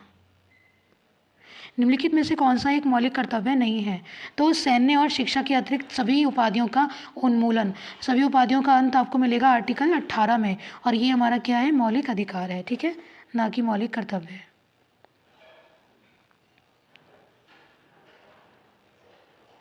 नेक्स्ट क्वेश्चन है, भारतीय संविधान में मौलिक कर्तव्य जो हैं वो कब समाविष्ट किए गए थे? तो आप देखेंगे कब समाविष्ट किए गए थे। 42 संविधान संशोधन 1976 में 10 मौलिक कर्तव्य स्वर्ण सिंह समिति जी की सिफारिश में जोड़े जाते हैं। मौलिक कर्तव्य किस संशोधन द्वारा जोड़े गए? 42वें। भारतीय संविधान में कितने मौलिक कर्तव्य शामिल किए गए हैं? तो कितने हैं? 11 हैं। ठीक है, 86वें संविधान संशोधन में 11वां और जोड़ दिया था। संविधान का निम्नलिखित में से कौन सा अनुच्छेद मौलिक कर्तव्यों से संबंधित है? तो आप देखेंगे 51 का जो है इसमें 11 मौलिक कर्तव्यों का उल्लेख है। भारतीय संविधान में कितने मौलिक कर्तव्य उल्लिखित हैं? तो कितने हैं? 11। भारतीय संविधान में वर्तमान में कितने मौलिक कर्तव्य हैं? सेम क्वेश्चन है, 11। अधिकार कर्तव्यों को क्या करता है? तो अधिकार जो है वो कर्तव्यों को अनुदेशित करता है। ठीक है, मौलिक कर्तव्यों के अध्याय में शामिल है, क्या शामिल है मौलिक कर्तव्यों के अध्याय में? ठीक है, यहाँ भी कॉन्फ्लिक्ट है, इसलिए हम इसकी प्रस्तावना मतलब ये जो है एक्सप्लेनेशन वो पढ़ लेते हैं। मौलिक कर्तव्यों के अध्याय में कुल 10 और वर्तमान में 11 मूल कर्तव्यों को शामिल किया गया है। 51 का जो सब क्लॉज है ख, उसके अनुसार स्वतंत्रता के लिए हमारे राष्ट्रीय आंदोलन को प्रेरित करने वाले उच्च आदर्शों को हृदय में संजोए रखें और उनका पालन करें।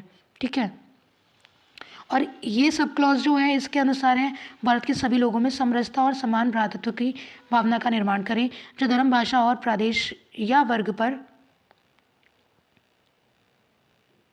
आधारित सभी भेदभाव से परे हो। ऐसी प्रथाओं का त्याग करें जो स्त्रियों के सम्मान के विरुद्ध हैं। अतः स्पष्ट है कि इसका विकल्प ए और सी दोनों होगा। ठीक है, मौलिक अधिकारों को भोगने की सुनिश्चित करने की जिम्मेदारी निम्नलिखित में से किसको सौंपी गई है? तो किसको सौंपी गई है? तो वो हमारे उच्च न्यायालय और सुप्रीम कोर्ट, मतलब हाई कोर्ट और सुप्रीम कोर्ट दोनों को ही सौंपी गई है मौलिक अधिकारों को, मतलब कि संरक्षण करने के लिए मौलिक अधिकारों का। आर्टिकल 32 में देखेंगे सुप्रीम कोर्ट है, आर्टिकल 226 में देखेंगे हाई कोर्ट है। ठीक है, मौलिक अधिकार जो हैं वो निलंबित किए जा सकते हैं, किसके द्वारा?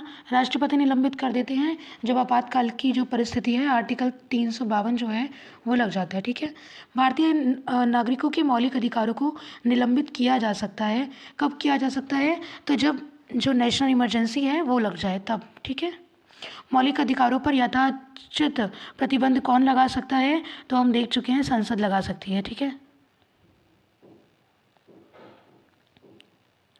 राष्ट्रपति भी लगा सकते हैं। निम्नलिखित में से कौन सा आर्टिकल जो है वो समानता का अधिकार का, मतलब हमें लोगों को समानता का अधिकार देता है, विधि की समक्ष समानता हो या विधियों का समान संरक्षण हो। ठीक है, तो वो आर्टिकल 14 देता है। नागरिकों और विदेशियों द्वारा प्राप्त हैं, तो नागरिकों और विदेशियों दोनों को क्या प्राप्त हैं? तो दोनों को लीगल राइट प्रदान है। ठीक है, लीगल राइट दोनों को हैं। निम्न में से कौन सा मौलिक अधिकार केवल भारतीयों के नागरिकों के लिए ही है? ठीक है, विदेशियों के लिए नहीं है, वो है अभिव्यक्ति का अधिकार। आप कुछ भी बोल सकते हैं, वो केवल सिटीजन से बोल सकते हैं, बाहर का इंसान कुछ नहीं बोल सकता।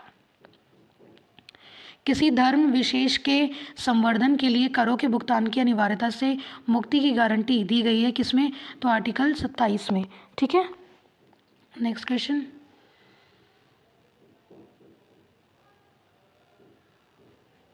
अल्पसंख्यकों के हितों की सुरक्षा पर किस अनुच्छेद में विचार किया गया है? तो आर्टिकल 29 में अल्पसंख्यकों के हितों का संरक्षण है।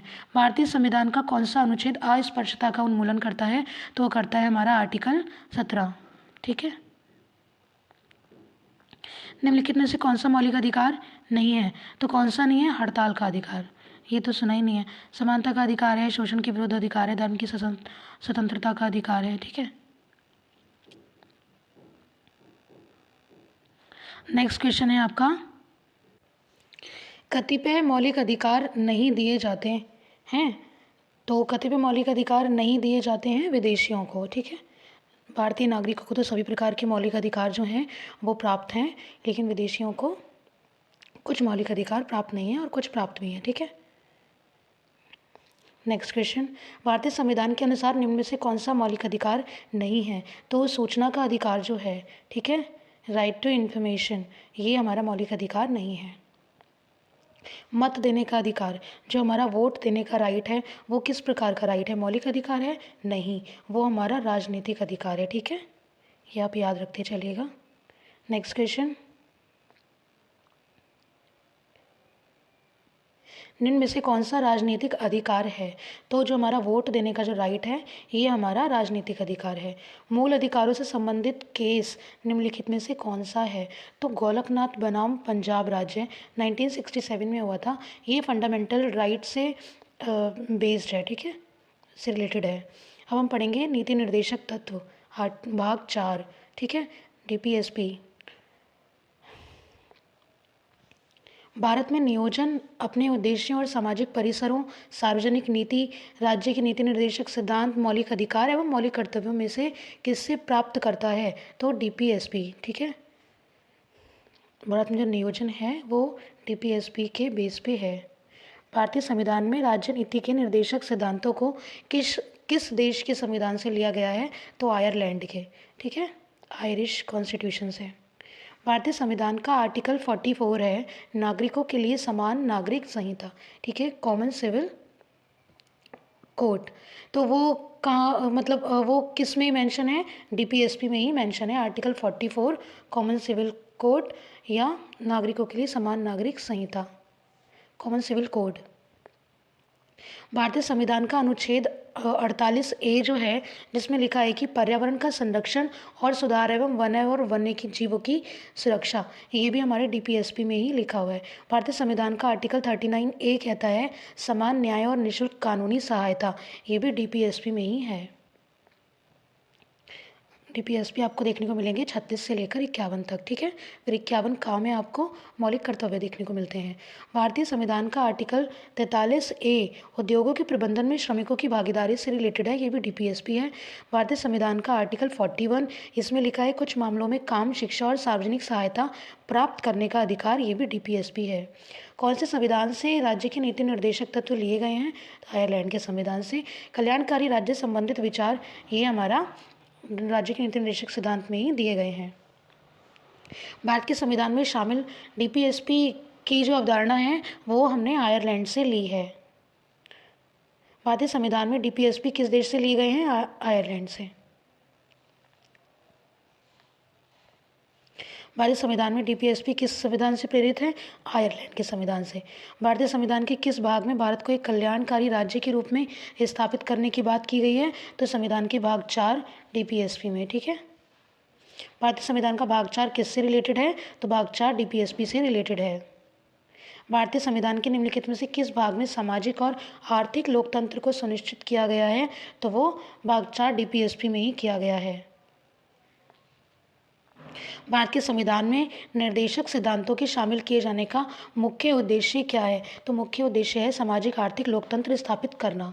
ठीक है, भारतीय संविधान नागरिकों के लिए आर्थिक न्याय किसके माध्यम से सुनिश्चित करता है? तो DPSP के माध्यम से। ठीक है, निम्नलिखित में से किसे विशेष बहुमत द्वारा संशोधित किया जा सकता है? DPSP को विशेष बहुमत द्वारा संशोधित किया जा सकता है आर्टिकल 368 यूज़ करके। यदि सरकार द्वारा DPSP को लागू नहीं किया जाता है तो एक नागरिक निम्नलिखित में से किसके पास जाता है? तो जो हमारे DPSP हैं वो वाद योग्य नहीं है, उनके खिलाफ आप सुप्रीम कोर्ट, हाई कोर्ट या किसी कोर्ट में नहीं जा सकते हो। ठीक है, ये राज्य के ऊपर डिपेंड करता है कि राज्य अपनी नीति बनाने में किन किन चीज़ों को फॉलो करे या फिर ना करे। ठीक है, भारतीय संविधान का कौन सा अनुच्छेद ये निर्धारित करता है कि राज्य की नीति के निर्देशक सिद्धांत किसी न्यायालय द्वारा लागू नहीं किए जा सकते? तो आर्टिकल 37, ठीक है। आर्टिकल 37 में लिखा है कि ये वाद योग्य नहीं है, ये राज्य को एक प्रकार का निर्देश है, ना कि आदेश, ठीक है। संविधान का कौन सा भाग डीपीएसपी से संबंधित है? तो कौन सा भाग 4, ठीक है। आर्टिकल 36 से 51। हमारे संविधान में निर्देशक सिद्धांत किस प्रकार के हैं? ठीक है, तो कानूनी अदालतों द्वारा अपरिवर्तनीय है, परिवर्तनीय नहीं, अपरिवर्तनीय है, मतलब कि वाद योग्य नहीं है। किस निर्देशक सिद्धांत पर गांधी जी के नैतिक दर्शन का प्रत्यक्ष प्रभाव है? तो आप देखेंगे गोवध पर जो निषेध है वो, ठीक है। गांधी जी का कॉन्सेप्ट इसमें लिया गया है। और भी हैं, ये आप पढ़ लीजिए, इंपॉर्टेंट है इसलिए इसकी एक्सप्लेनेशन पढ़ रही हूँ। नीति निर्देशक सिद्धांतों में गांधी जी के नैतिक आदर्श जो प्रत्यक्ष रूप से दिखते हैं वो आपको आर्टिकल 40 में ग्राम पंचायतों का गठन भी दिखेगा, ग्रामीण उद्योगों को बढ़ावा दिखेगा, मद्यपान निषेध दिखेगा, गोवध निषेध दिखेगा, कृषि और पशुपालन को मतलब बढ़ावा देना ये दिखेगा। तो ये गांधी जी के ही आदर्श थे सारे। गांधी जी जो थे वो स्थानीय स्वशासन को ज़्यादा प्रमोट करते थे, गाँव को प्रमोट करते थे, कृषि पशुपालन को प्रमोट करते थे, हथकरघा उद्योग को बहुत प्रमोट करते थे। आप वर्धा योजना में आपने देखा होगा। राजनीति के निम्न निर्देशक सिद्धांतों में से कौन सा गांधीवादी दर्शन पर आधारित था? तो ग्राम पंचायतों का आयोजन, ठीक है। ग्राम राज्य के माध्यम से राम राज्य के बारे में किसने कहा था? तो ये ग्राम राज्य के माध्यम से राम राज्य गांधी जी ने ही कहा था। संविधान के किस संशोधन ने मौलिक अधिकारों की अपेक्षा राज्य के नीति निर्देशक सिद्धांतों को अति महत्वपूर्ण बना दिया है? तो किसने बना दिया है? ऑप्शन देखेंगे हम इसके। 42वां संविधान संशोधन, इसको आप पूरा पढ़िए। तो 42वां संविधान संशोधन अधिनियम 1976 द्वारा अनुच्छेद 31 में पुनः संशोधन किया गया और उसके विस्तार को और बढ़ाकर उसमें सभी नीति निर्देशक तत्वों को शामिल कर दिया गया। इस प्रकार सभी नीति निर्देशक तत्वों को मूल अधिकारों पर प्रायोरिटी प्रदान की गई, ठीक है।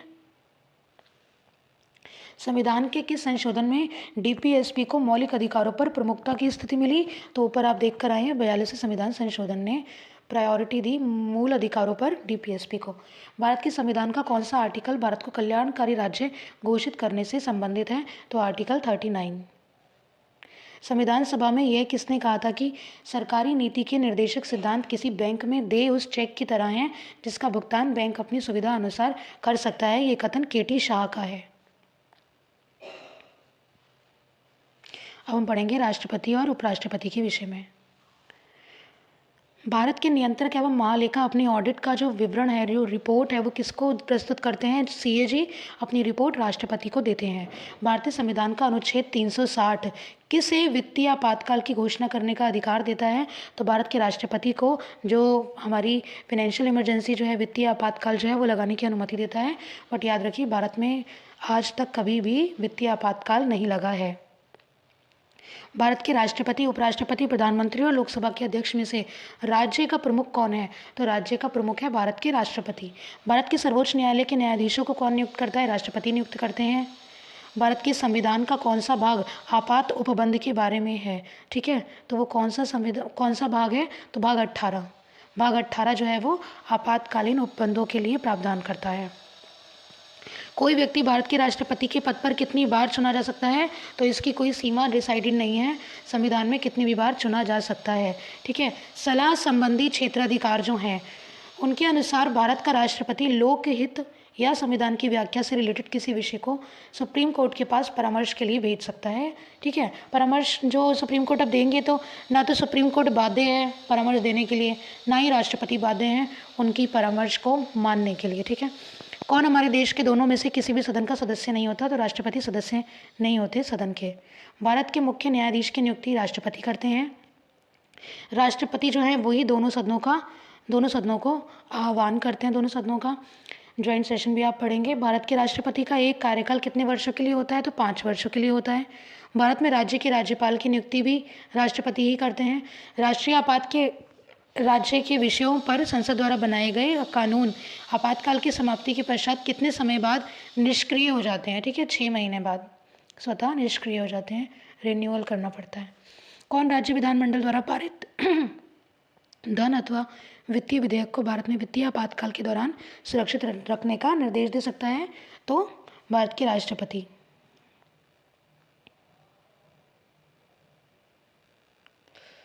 राज्यों के संवैधानिक उपबंधों की विफलता के आधार पर किस प्रकार का आपातकाल विद्यमान किया जा सकता है? तो राज्यों की बात हो रही है, राज्यों में संवैधानिक विफलता हो जाए तो राजकीय आपातकाल। ठीक है।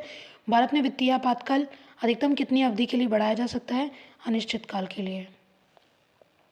भारत के राष्ट्रपति के चुनाव तथा उसका तरीका संसद के विशेष बहुमत तथा राज्यों की सहमति द्वारा ही संशोधित किया जा सकता है। भारत में युद्ध या बाह्य आक्रमण या सशस्त्र विद्रोह के आधार पर राष्ट्रीय आपातकाल लगता है। अनुच्छेद 356 राज्यों में राष्ट्रपति शासन लागू होने के संदर्भ में है। अनुच्छेद 352 जो है उसके तहत 1975 में आपातकाल घोषित किया गया था भारत में। यदि राष्ट्रपति आपातकाल की घोषणा करते हैं तो इस घोषणा को संसद द्वारा 1 महीने के अंदर समर्थन देना ज़रूरी होता है। यदि राष्ट्रीय आपातकाल घोषित किया जाता है तो उसे प्रत्येक 6 महीने बाद संसद का अनुमोदन प्राप्त करना आवश्यक होता है। किसी भी दोषी व्यक्ति को क्षमा, अनुदान या सज़ा, उसकी सज़ा को निलंबित कर देना, ठीक है, या फिर परिहार करने की शक्ति, सज़ा को कम कर देना, यहाँ तक कि मृत्यु दंड भी माफ़ कर देना, ये अधिकार राष्ट्रपति को है। ठीक है। भारतीय राष्ट्रपति को ले जाने वाले किसी भी हवाई जहाज को बुलाने का संकेत है एयर इंडिया 1। देश का दूसरा सबसे वरिष्ठ कार्यालय भारत के उपराष्ट्रपति का कार्यालय है।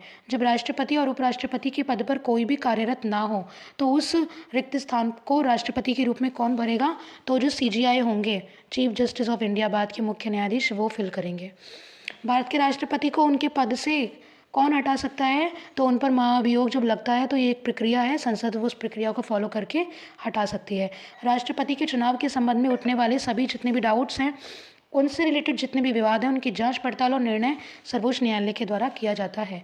राष्ट्रपति संघ सरकार का कोई भी कार्य किस प्रकार से राज्य सरकार को सौंप सकते हैं? तो वो राज्य सरकार से परामर्श करके ही सौंप सकते हैं। भारत के राष्ट्रपति के संबंध में सही कथन है, प्रत्येक आम चुनावों के बाद वह संसद के प्रथम सत्र को संबोधित करते हैं। प्रत्येक वर्ष के आरंभ में वे संसद के प्रथम सत्र को संबोधित करते हैं। दोनों ही ठीक है। भारतीय संविधान के अनुसार आपात स्थिति घोषित करने का अधिकार राष्ट्रपति जी को है। राष्ट्रपति किस कोष से किसी अप्रत्याशित खर्च के लिए धन दे सकते हैं? तो आकस्मिक निधि से, ठीक है, धन दे सकते हैं। भारत के उपराष्ट्रपति का कार्यकाल भी 5 वर्ष का ही होता है। अखिल भारतीय सेवाओं के लिए नियुक्ति कौन करता है? तो राष्ट्रपति ही इनकी नियुक्ति करते हैं। इनसे रिलेटेड क्वेश्चन आंसर्स देखेंगे। तो राष्ट्रपति द्वारा राष्ट्रीय आपात स्थिति की घोषणा किए जाने के बाद किस अवधि तक उसका अनुमोदन संसद के प्रत्येक सदन द्वारा हो जाना चाहिए? तो 1 महीने के अंदर उसका अनुमोदन हो जाना चाहिए। भारतीय संविधान के अनुसार कार्यपालिका का प्रमुख कौन होता है? तो कार्यपालिका का प्रमुख राष्ट्रपति होते हैं। ठीक है। फिर लोकसभा और राज्यसभा। नेक्स्ट क्वेश्चन, उपराष्ट्रपति पदेन अध्यक्ष होता है कहाँ का? तो पदेन अध्यक्ष होता है वो राज्यसभा का। उपराष्ट्रपति, वाइस प्रेसिडेंट। उपराष्ट्रपति क्या है? तो उपराष्ट्रपति सदन मतलब संसद का सदस्य नहीं होता। ठीक है, वो एक सांसद नहीं होता, राज्यसभा का वो मेंबर नहीं होता, राज्यसभा का पदेन अध्यक्ष होता है। भारत का उपराष्ट्रपति बनने के लिए न्यूनतम आयु कितनी होनी चाहिए? तो उपराष्ट्रपति और राष्ट्रपति दोनों की आयु ही 35 वर्ष है। ठीक है, न्यूनतम आयु, मैक्सिमम का वर्णन नहीं है यहाँ पे। किसने 2 पूर्ण अवधियों तक भारत के उपराष्ट्रपति का पद संभाला था? तो वो थे एस राधाकृष्णन। भारत के उपराष्ट्रपति के पद पर लगातार 2 बार कौन बना रहा था? तो एस राधाकृष्णन बने रहे थे, वाइस प्रेसिडेंट। राष्ट्रपति द्वारा संसद के दोनों सदनों के लिए कुल कितने सदस्यों को नामित किया जा सकता है? तो 14। ठीक है, इसकी एक्सप्लेनेशन पढ़िए। भारतीय संविधान के प्रावधानों के अधीन राष्ट्रपति द्वारा राज्यसभा में 12 और लोकसभा में 2 एंग्लो इंडियन जो हैं वो मनोनीत किए जा सकते हैं। ठीक है, हालांकि अब ये खत्म कर दिए गए हैं। ठीक है, भारत का राष्ट्रपति किसका एक अभिन्न भाग माना जाता है? तो संसद का। राष्ट्रपति, फिर लोकसभा, फिर राज्यसभा। निम्नलिखित में कौन भारत के संसद के दोनों सदनों में किसी भी एक का सदस्य नहीं होता? तो राष्ट्रपति जो हैं वो लोकसभा या राज्यसभा किसी की भी सदस्य नहीं होते।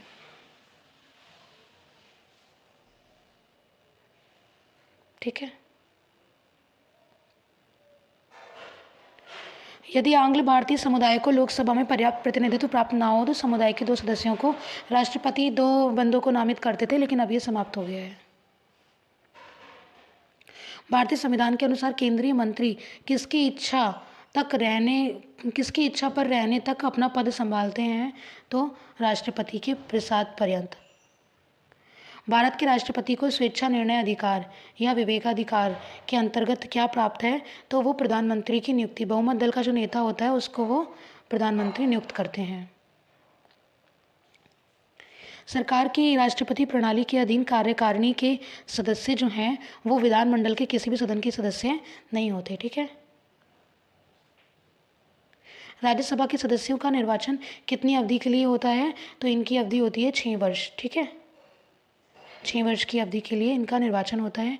ये एक्सप्लेनेशन आप पढ़ लीजिए। राज्यसभा के अधिकतम सदस्यों की संख्या 250 है और नामित जो किए जाते हैं राष्ट्रपति द्वारा उनकी संख्या 12 है। ठीक है, सदस्य 6 वर्ष के लिए चुने जाते हैं और स्थायी सदन होने के कारण राज्यसभा का विघटन नहीं होता है। 1/3 सदस्य जो होते हैं प्रत्येक 2 वर्ष की समाप्ति के बाद निवृत्त हो जाते हैं। ठीक है, राज्यसभा के लिए राष्ट्रपति द्वारा कितने सदस्य नामित होते हैं? 12। राष्ट्रपति राज्यसभा के लिए उन व्यक्तियों में से जो कला, साहित्य, सामाजिक सेवा और क्षेत्र आदि क्षेत्र में ख्याति प्राप्त है जिनको, तो 12 लोगों का नामांकन कर सकते हैं। राष्ट्रपति पद में रिक्ति की स्थिति में अगर राष्ट्रपति पद पर कोई नहीं है तो अगर रिक्ति है उस स्थान पर तो उपराष्ट्रपति अधिकतम कितनी अवधि के लिए राष्ट्रपति के तौर पर कार्य कर सकते हैं? तो 6 महीने के अंदर। चुनाव होना फिर इम्पॉर्टेंट हो जाता है। यदि लोकसभा का अध्यक्ष त्यागपत्र देना चाहे तो वह अपना त्यागपत्र निम्नलिखित में से किसको संबोधित करेगा? तो वो किसको संबोधित करते हैं लोकसभा के अध्यक्ष, उपाध्यक्ष को। ठीक है, राष्ट्रपति को नहीं, उपाध्यक्ष को। जब राष्ट्रपति और उपराष्ट्रपति दोनों के पद एक साथ खाली हों तो राष्ट्रपति पद पर अस्थायी रूप से कौन काम करता है? आपने ऊपर पढ़ा है CGI। ठीक है, मुख्य न्यायाधीश जो होंगे वो कार्य करेंगे। भारतीय संविधान के अनुसार निम्नलिखित में से क्या संवैधानिक निकाय या संस्था है? तो वित्त आयोग, आर्टिकल 280 में आप देखेंगे वित्त आयोग जो है वो संवैधानिक निकाय है। संवैधानिक और सांविधिक ये दोनों कौन कौन से निकाय हैं जो कि एक कॉन्स्टिट्यूशनल बॉडी है और एक लीगल बॉडी है। ये मैं वीडियो बना चुकी हूँ, 10 मिनट का वीडियो है। मैं पॉलिटी की जो प्लेलिस्ट है उसका लिंक आपको डिस्क्रिप्शन में दे दूँगी। मैंने जितनी वीडियोस कराई हैं बहुत ज़्यादा इंपॉर्टेंट है। अगर आपके पास टाइम हो और आप अगर सच में कुछ गेन करना चाहते हैं नॉलेज तो आप ज़रूर देखिएगा। ठीक है, पहले वित्त आयोग का गठन कब हुआ था? तो पहले वित्त आयोग का गठन होता है 1951 में। भारत के राष्ट्रपति द्वारा वित्त आयोग की नियुक्ति कितने वर्षों के बाद की जाती है? तो हर 5 साल बाद राष्ट्रपति इनकी नियुक्ति करते हैं। वित्त आयोग की नियुक्ति कौन करता है? राष्ट्रपति। ठीक है, केंद्र सरकार किसकी सिफारिशों के आधार पर भारत की समेकित निधि से राज्यों को सहायता अनुदान देती है? ठीक है, तो वित्त आयोग अगर ऐसी संस्तुति करते हैं तभी राज्यों को सहायता अनुदान प्रदान किया जाता है। केंद्र और राज्यों के बीच केंद्रीय संसाधनों के निर्णय पर परामर्श करने के लिए राष्ट्रपति द्वारा किस बॉडी का गठन किया गया है? तो किसका? वित्त आयोग का गठन किया गया है। भारत की आकस्मिक जो निधि है उसका संरक्षक कौन करता है? तो उसके संरक्षक हैं राष्ट्रपति। संघ लोक सेवा आयोग के सदस्यों की नियुक्ति राष्ट्रपति द्वारा ही की जाती है। भारत के अटॉर्नी जनरल जो महान्यायवादी हैं इनकी नियुक्ति भी भारत के राष्ट्रपति ही करते हैं। निम्नलिखित में से भारत के वह राष्ट्रपति कौन थे जो 2 बार राष्ट्रपति के पद पर रहे थे? वो थे राजेंद्र प्रसाद जी, प्रथम राष्ट्रपति। देश की सशस्त्र सेनाओं का सर्वोच्च कमांडर इन चीफ कौन है? तो वह राष्ट्रपति ही होते हैं, तीनों सेनाओं के commander in chief. Next question, निम्नलिखित में से किसके पास भारतीय सुरक्षा बलों पर सर्वोच्च कमान प्राप्त है? तो राष्ट्रपति को ही तीनों सेनाओं पर सर्वोच्च कमांड जो है वो प्राप्त है।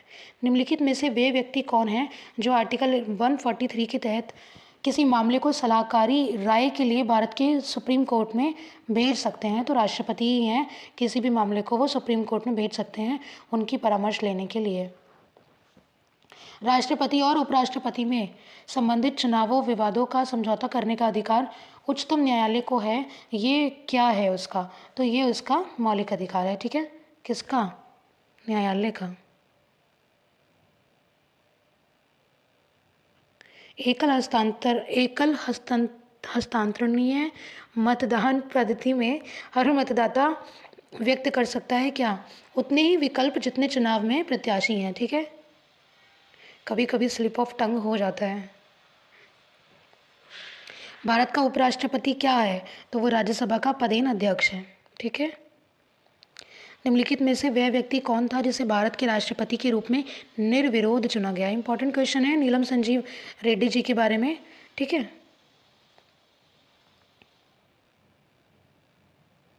नेक्स्ट क्वेश्चन, भारत के निम्नलिखित पदासीन उपराष्ट्रपतियों में से किसने राष्ट्रपति के पद के लिए चुनाव लड़ा था और वो हार गए थे? तो वो थे भैरों सिंह शेखावत जी। भारत का पहला अराजनीतिज्ञ जो कि कोई भी पॉलिटिशियन नहीं थे, वो राष्ट्रपति कौन थे? तो वो थे हमारे आदरणीय एपीजे अब्दुल कलाम जी। राष्ट्रपति संविधान के किस अनुच्छेद के अंतर्गत राष्ट्रीय आपात स्थिति घोषित कर सकते हैं? तो आर्टिकल 352। राष्ट्रपति ने अब तक कितनी बार राष्ट्रीय आपातकाल की घोषणा की है? तो अब तक 3 बार नेशनल इमरजेंसी लग चुकी है, ठीक है।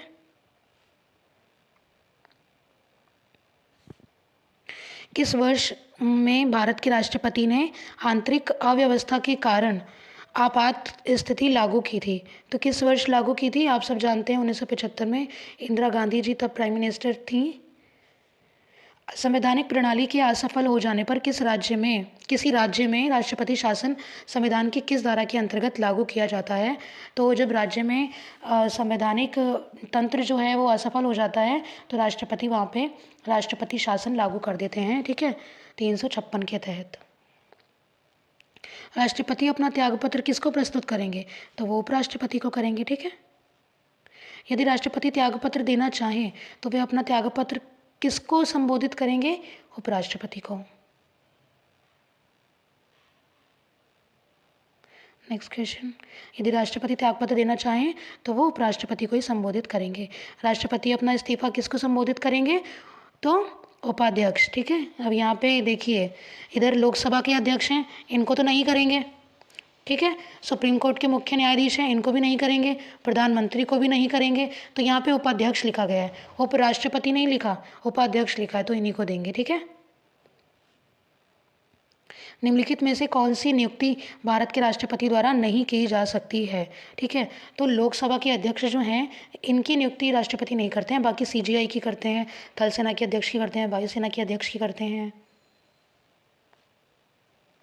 निम्नलिखित में से कौन सी नियुक्ति राष्ट्रपति के अधिकार में नहीं है? तो लोकसभा के अध्यक्ष, ठीक है। निम्नलिखित में से कौन भारत के राष्ट्रपति द्वारा नियुक्त नहीं किए जा सकते? तो कौन राष्ट्रपति द्वारा नियुक्त नहीं किए जा सकते?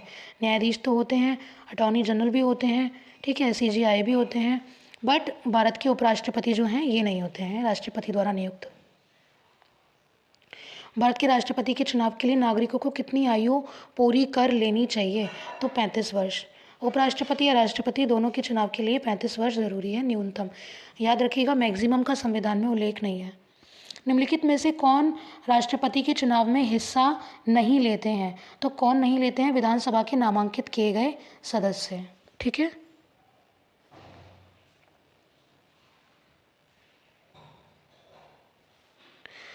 भारत के राष्ट्रपति पर महाभियोग की विधि जो है, महाभियोग लगाकर उनको हटाया जाता है, ये कॉन्सेप्ट हमने अमेरिका से लिया है, यूएसए से। आर्टिकल 61 में है राष्ट्रपति का महाभियोग। राष्ट्रपति की सेवानिवृत्ति की आयु क्या है? तो कोई सीमा नहीं है, ठीक है, मैक्सिमम एज नहीं है। भारत के राष्ट्रपति पद के लिए निर्धारित अधिकतम आयु, मैक्सिमम एज कोई नहीं है, ठीक है। संसद के दोनों सदनों का संयुक्त सत्र कौन बुला सकता है? आर्टिकल 108 के तहत ज्वाइंट सेशन जो है संसद का वो राष्ट्रपति बुलाते हैं। संसद के दोनों सदनों के बीच गतिरोध की स्थिति में संयुक्त अधिवेशन की अध्यक्षता कौन करेगा? तो संयुक्त अधिवेशन की अध्यक्षता जो है, देखिए बुला तो रहे हैं राष्ट्रपति, लेकिन अध्यक्षता करते हैं लोकसभा के अध्यक्ष, ठीक है। प्रत्येक 6 महीने में संसद की स्वीकृति लेकर राष्ट्रपति शासन अधिकतम कितने समय के लिए बढ़ाया जा सकता है? तो 3 साल के लिए बढ़ाया जा सकता है। संविधान में कितने प्रकार के आपातकाल का प्रावधान है? तो 3 प्रकार के आपने पढ़ा, राष्ट्रपति शासन है, राष्ट्रीय आपातकाल है, वित्तीय आपातकाल है, ठीक है। भारत के राष्ट्रपति के पास आपात अधिकार हैं कितने? तो 3 प्रकार के, ठीक है। 352 है, 356 है, 360 है, ठीक है। भारत में राष्ट्रपति कितनी बार वित्तीय आपात की स्थिति घोषणा कर चुके हैं? तो अब तक एक बार भी नहीं लगा वित्तीय आपातकाल। राष्ट्रपति को किस अनुच्छेद के अंतर्गत ये अधिकार प्राप्त है कि वे वित्तीय आपातकाल लागू कर दे? तो आर्टिकल 360 में दिया है वित्तीय आपातकाल। किस अनुच्छेद का प्रयोग करके भारत के राष्ट्रपति वित्तीय आपातकाल घोषित कर सकते हैं? आर्टिकल 360। वित्तीय आपातकाल कितने समय के लिए लागू की जा सकती है? तो कोई अधिकतम अवधि नहीं है। नेक्स्ट क्वेश्चन है आपका, निम्नलिखित में से भारत में वित्तीय आपातकाल कौन घोषित कर सकते हैं? तो राष्ट्रपति कर सकते हैं, ठीक है। नेक्स्ट, भारत में किस प्रकार की आपात स्थिति अभी तक केवल एक ही बार लागू की गई है? तो किस प्रकार की है आप सब जान चुके हैं। आंतरिक आपात स्थिति जो है वो एक बार ही अभी तक लगी है, ठीक है। भारत में स्वतंत्रता के बाद कितनी बार राष्ट्रीय आपातकाल लागू हो चुका है? तो अब तक 3 बार लागू हो चुका है जो आपातकाल है, नेशनल इमरजेंसी है। नेक्स्ट, निम्नलिखित में से कौन से जोड़े का सही मिलान किया गया है? ठीक है, तो इंदिरा साहनी केस कार्य क्षेत्र में महिलाओं का अधिकार, ये गलत है। करतार सिंह केस अल्पसंख्यक का अधिकार, गलत है। इसमें ये सही है, ठीक है। एडीएम जबलपुर का केस आपातकाल में नागरिकों का अधिकार। यहाँ पे एक बार देख लीजिए, इंदिरा साहनी केस जो था वो क्या था कि केंद्र सरकार की सेवाओं में अन्य पिछड़ा वर्ग का आरक्षण, ठीक है, पिछड़ा वर्ग जो है उसका आरक्षण इंदिरा साहनी केस से रिलेटेड है। एडीएम जबलपुर केस जो है वो आपातकाल में नागरिकों का अधिकार है, वो ठीक है। करतार सिंह केस जो है वो आतंकवादी घटनाओं से संबंधित जो कानून थे उन पर था। विशाखा केस जो है वो महिलाओं के अधिकार से संबंधित है, ठीक है। भारत का राष्ट्रपति अपने पद पर पुनर्विचार के लिए कितनी बार खड़ा हो सकता है? तो इसकी कोई सीमा नहीं है, वो जितनी बार चाहे वो खड़ा हो सकता है। भारतीय संघ के राष्ट्रपति के पास वही संवैधानिक अधिकार हैं जो ब्रिटिश के राजा रानी के पास हैं, ठीक है, ब्रिटेन के राजा रानी के पास जो अधिकार हैं। नेक्स्ट, राष्ट्रपति का अध्यादेश कितनी अवधि के लिए लागू रहता है? तो 6 महीने के लिए लागू रहता है, ठीक है, अध्यादेश जो होता है। भारत सरकार का संवैधानिक अध्यक्ष है वो कौन है? राष्ट्रपति ही अध्यक्ष है, ठीक है। प्रथम नागरिक भी राष्ट्रपति ही है भारत के। निम्नलिखित में से कौन से भारत राज्य का कार्यपालक अध्यक्ष है? तो कार्यपालक अध्यक्ष कौन है? राष्ट्रपति। निम्नलिखित में से कौन अपना पद राष्ट्रपति की संतुष्टि के दौरान धारण करता है? तो वो है राज्यपाल, ठीक है। नेक्स्ट क्वेश्चन, भारत के उपराष्ट्रपति का चुनाव किया जाता है संसद के सदस्यों के द्वारा, ठीक है। भारत के उपराष्ट्रपति को निम्नलिखित में से किसके द्वारा चुना जाता है? संसद के सदस्यों के द्वारा, ठीक है।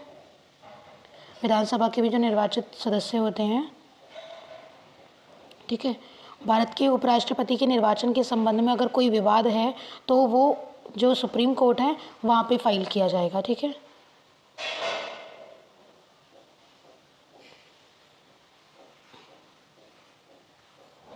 भारत के राष्ट्रपति को उनके कार्यकाल की समाप्ति से पहले महाभियोग करने के लिए किसकी अनुशंसा अनिवार्य है? तो संसद की दोनों सदनों की, ठीक है, अनुशंसा जो है अनिवार्य है। निर्वाचन तो आप जानते होंगे भारत के राष्ट्रपति का कि इसमें लोकसभा और राज्यसभा के मेंबर होते हैं, ठीक है, जो निर्वाचित सदस्य होते हैं। विधानसभा के भी निर्वाचित सदस्य होते हैं, जिनका मनोनयन किया जाता है वो लोग नहीं होते हैं, ठीक है। और यूटी में अगर आप देखें तो दिल्ली और पौंडीचेरी इन दोनों के भी सदस्य होते हैं, ठीक है, निर्वाचन के संबंध में। लेकिन महाभियोग के लिए जो होगा तो वहाँ केवल संसद के सदस्य हैं। भारत के राष्ट्रपति पर महाभियोग चलाया जा सकता है संसद के द्वारा।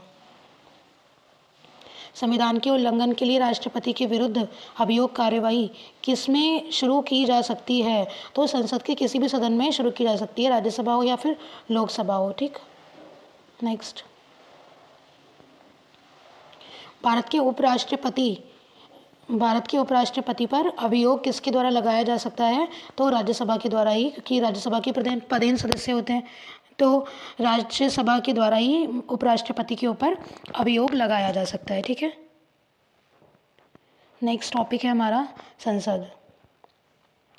भारतीय संविधान के अनुसार केंद्रीय विधायिकी निकाय संसद कहलाती है, ठीक है। केंद्र में जो विधायिका होती है वो संसद कहलाती है।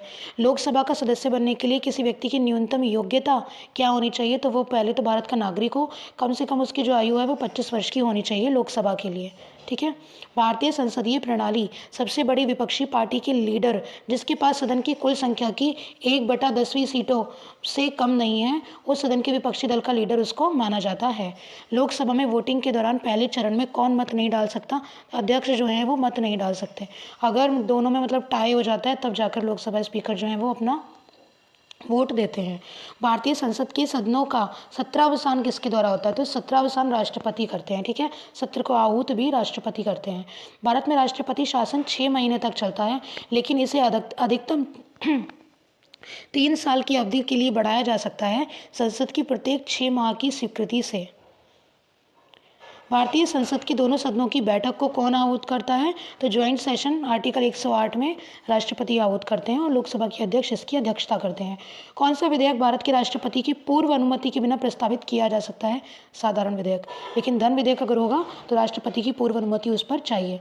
लोकसभा का मुख्य वक्ता लोकसभा का अध्यक्ष कहलाता है। भारत में संसदीय बैठक का जो पहला घंटा है उसी को हम लोग प्रश्नकाल कहते हैं, ठीक है। भारतीय संसद में कौन सी परिस्थितियों में सदन किसी सदस्य की सीट को रिक्त घोषित कर सकता है? जब वह सदस्य लगातार 60 दिनों से सदन की सभी सभाओं में प्रेजेंट नहीं है, अनुपस्थित है, ठीक है। भारत में प्रायः 3 संसदीय सत्र होते हैं। नामतः बजट सत्र होता है, मानसूनी सत्र होता है और शीतकालीन सत्र होता है, ठीक है। भारत के राज्यसभा में कुल कितने सदस्य हैं? तो संविधान के अनुच्छेद 80 में राज्यसभा जो है वो मेंशन्ड है। इसमें सदस्यों की संख्या 250 निर्धारित की गई है। 12 सदस्य जो है उनका मनोनयन किया जाता है राष्ट्रपति के द्वारा, ठीक है। प्राक्कलन समिति में कितने सदस्य होते हैं? तो प्राक्कलन समिति में 30 सदस्य होते हैं, ठीक है। राज्यसभा के पहले अध्यक्ष कौन थे? एस राधाकृष्णन, ठीक है। भारत में कानून निर्माण की सर्वोच्च संस्था है भारत की संसद। इसी को कानून के निर्माण करने की शक्ति प्राप्त है। कौन से सभा के सदस्य कह सकते हैं कि उनके मंत्रियों की परिषद में कोई विश्वास नहीं है? केवल लोकसभा के सदस्य, ठीक है। अविश्वास प्रस्ताव जो पारित होता है वो लोकसभा में ही पारित होता है। कौन दोनों सदनों को स्थगित करता है? दोनों सदनों को स्थगित करने का अधिकार भी राष्ट्रपति के पास है। राज्यसभा किसी भी पैसे से संबंधित कानूनों को अस्वीकार नहीं कर सकती, लेकिन उसे विलंबित कर सकती है, मतलब देरी कर सकती है। उसमें कितने दिनों के लिए वो उसमें देरी कर सकती है? तो 14 दिनों के लिए, ठीक है। संविधान के अनुसार भारतीय संसद को कितने हिस्सों में विभाजित किया है? तो 3 हिस्सों में विभाजित किया है, जिसमें राष्ट्रपति हैं, लोकसभा है और राज्यसभा है, ठीक है। लोकसभा की अध्यक्षता स्पीकर करते हैं। वित्तीय बिल के मामले में टोकन कटौती द्वारा कम की जाने वाली राशि रुपए में है 100। नेक्स्ट, पश्चिम बंगाल में कुल जो संसदीय सीटें हैं लोकसभा निर्वाचन क्षेत्र वो हैं 42। पंजाब में जो हैं वो हैं लोकसभा की 7 सीटें, ठीक है। सॉरी, राज्यसभा। पंजाब में 7 सीटें राज्यसभा की हैं, ठीक है, लोकसभा की नहीं। संसद को राज्य सूची के विषय पर कानून बनाने का अधिकार दे सकती है कौन? राज्यसभा। क्योंकि राज्यसभा में जो प्रतिनिधित्व करते हैं वो कहीं ना कहीं अपने स्टेट की जनता का ही प्रतिनिधित्व करते हैं। राज्यसभा के मेंबर जो हैं, तो राज्यसभा संसद को ये अधिकार दे सकती है कि आप राज्य सूची के भी विषय पर कानून बना सकते हैं। वैसे नॉर्मली राज्य सूची के विषय पर केवल राज्य ही विधान या विधि बना सकता है। सिक्किम में 1 सीट है राज्यसभा की, ठीक है। जब संसद सत्र में होता है तो सबसे पहले कौन सा काल शुरू होता है? प्रश्नकाल। राज्यसभा के 245 सदस्यों में से कुल कितने निर्वाचित हुए? तो निर्वाचित हैं 233, क्योंकि 12 जो हैं वो मनोनीत हैं। कौन सा लोकसभा का एक महत्वपूर्ण काम होता है? तो कार्यपालिका का चुनाव करना। संसद की सर्वोच्चता, न्यायपालिका की सर्वोच्चता, संघ और राज्य के बीच शक्तियों का वितरण, एकल नागरिकता कौन सी संघीय सरकार की विशेषता है? तो संघ तथा राज्यों के बीच शक्ति का वितरण। राज्यसभा के सदस्य बनने के लिए व्यक्ति की न्यूनतम योग्यता क्या है? तो न्यूनतम योग्यता क्या है उसकी? कि वह भारत का पहली बात तो नागरिक हो, दूसरा कि वह कम से कम 30 वर्ष की आयु का होना चाहिए, ठीक है। लोकसभा के लिए ये आयु 25 वर्ष है और राज्यसभा के लिए 30 वर्ष है। राष्ट्रपति उपराष्ट्रपति के लिए 35 वर्ष है, ठीक है। और आप देखेंगे यहाँ स्थानीय स्वशासन जब पढ़ेंगे तो पंचायत में ये आयु 21 वर्ष हो जाती है। भारतीय संसद को कम से कम वर्ष में 2 बार बैठक करनी चाहिए। भारत में निम्नलिखित में से किसे संशोधित करने के लिए संसद की विशेष बहुमत और राज्यों की सहमति भी अनिवार्य होती है, ठीक है। तो वो क्या है? राष्ट्रपति की चुनाव और उसका तरीका, और दूसरा है 7वीं अनुसूची की कोई भी सूची। 7वीं अनुसूची में क्या है? केंद्र सूची, राज्य सूची और समवर्ती सूची, ठीक है।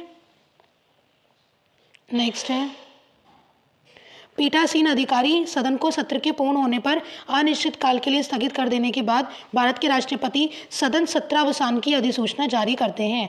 भारतीय संविधान में धन विधेयक की परिभाषा आर्टिकल 110 में दिया गई है। ठीक है, धन विधेयक 110 में है। हिमाचल प्रदेश की संसदीय सीटें राज्यसभा में कितनी है? 3 है।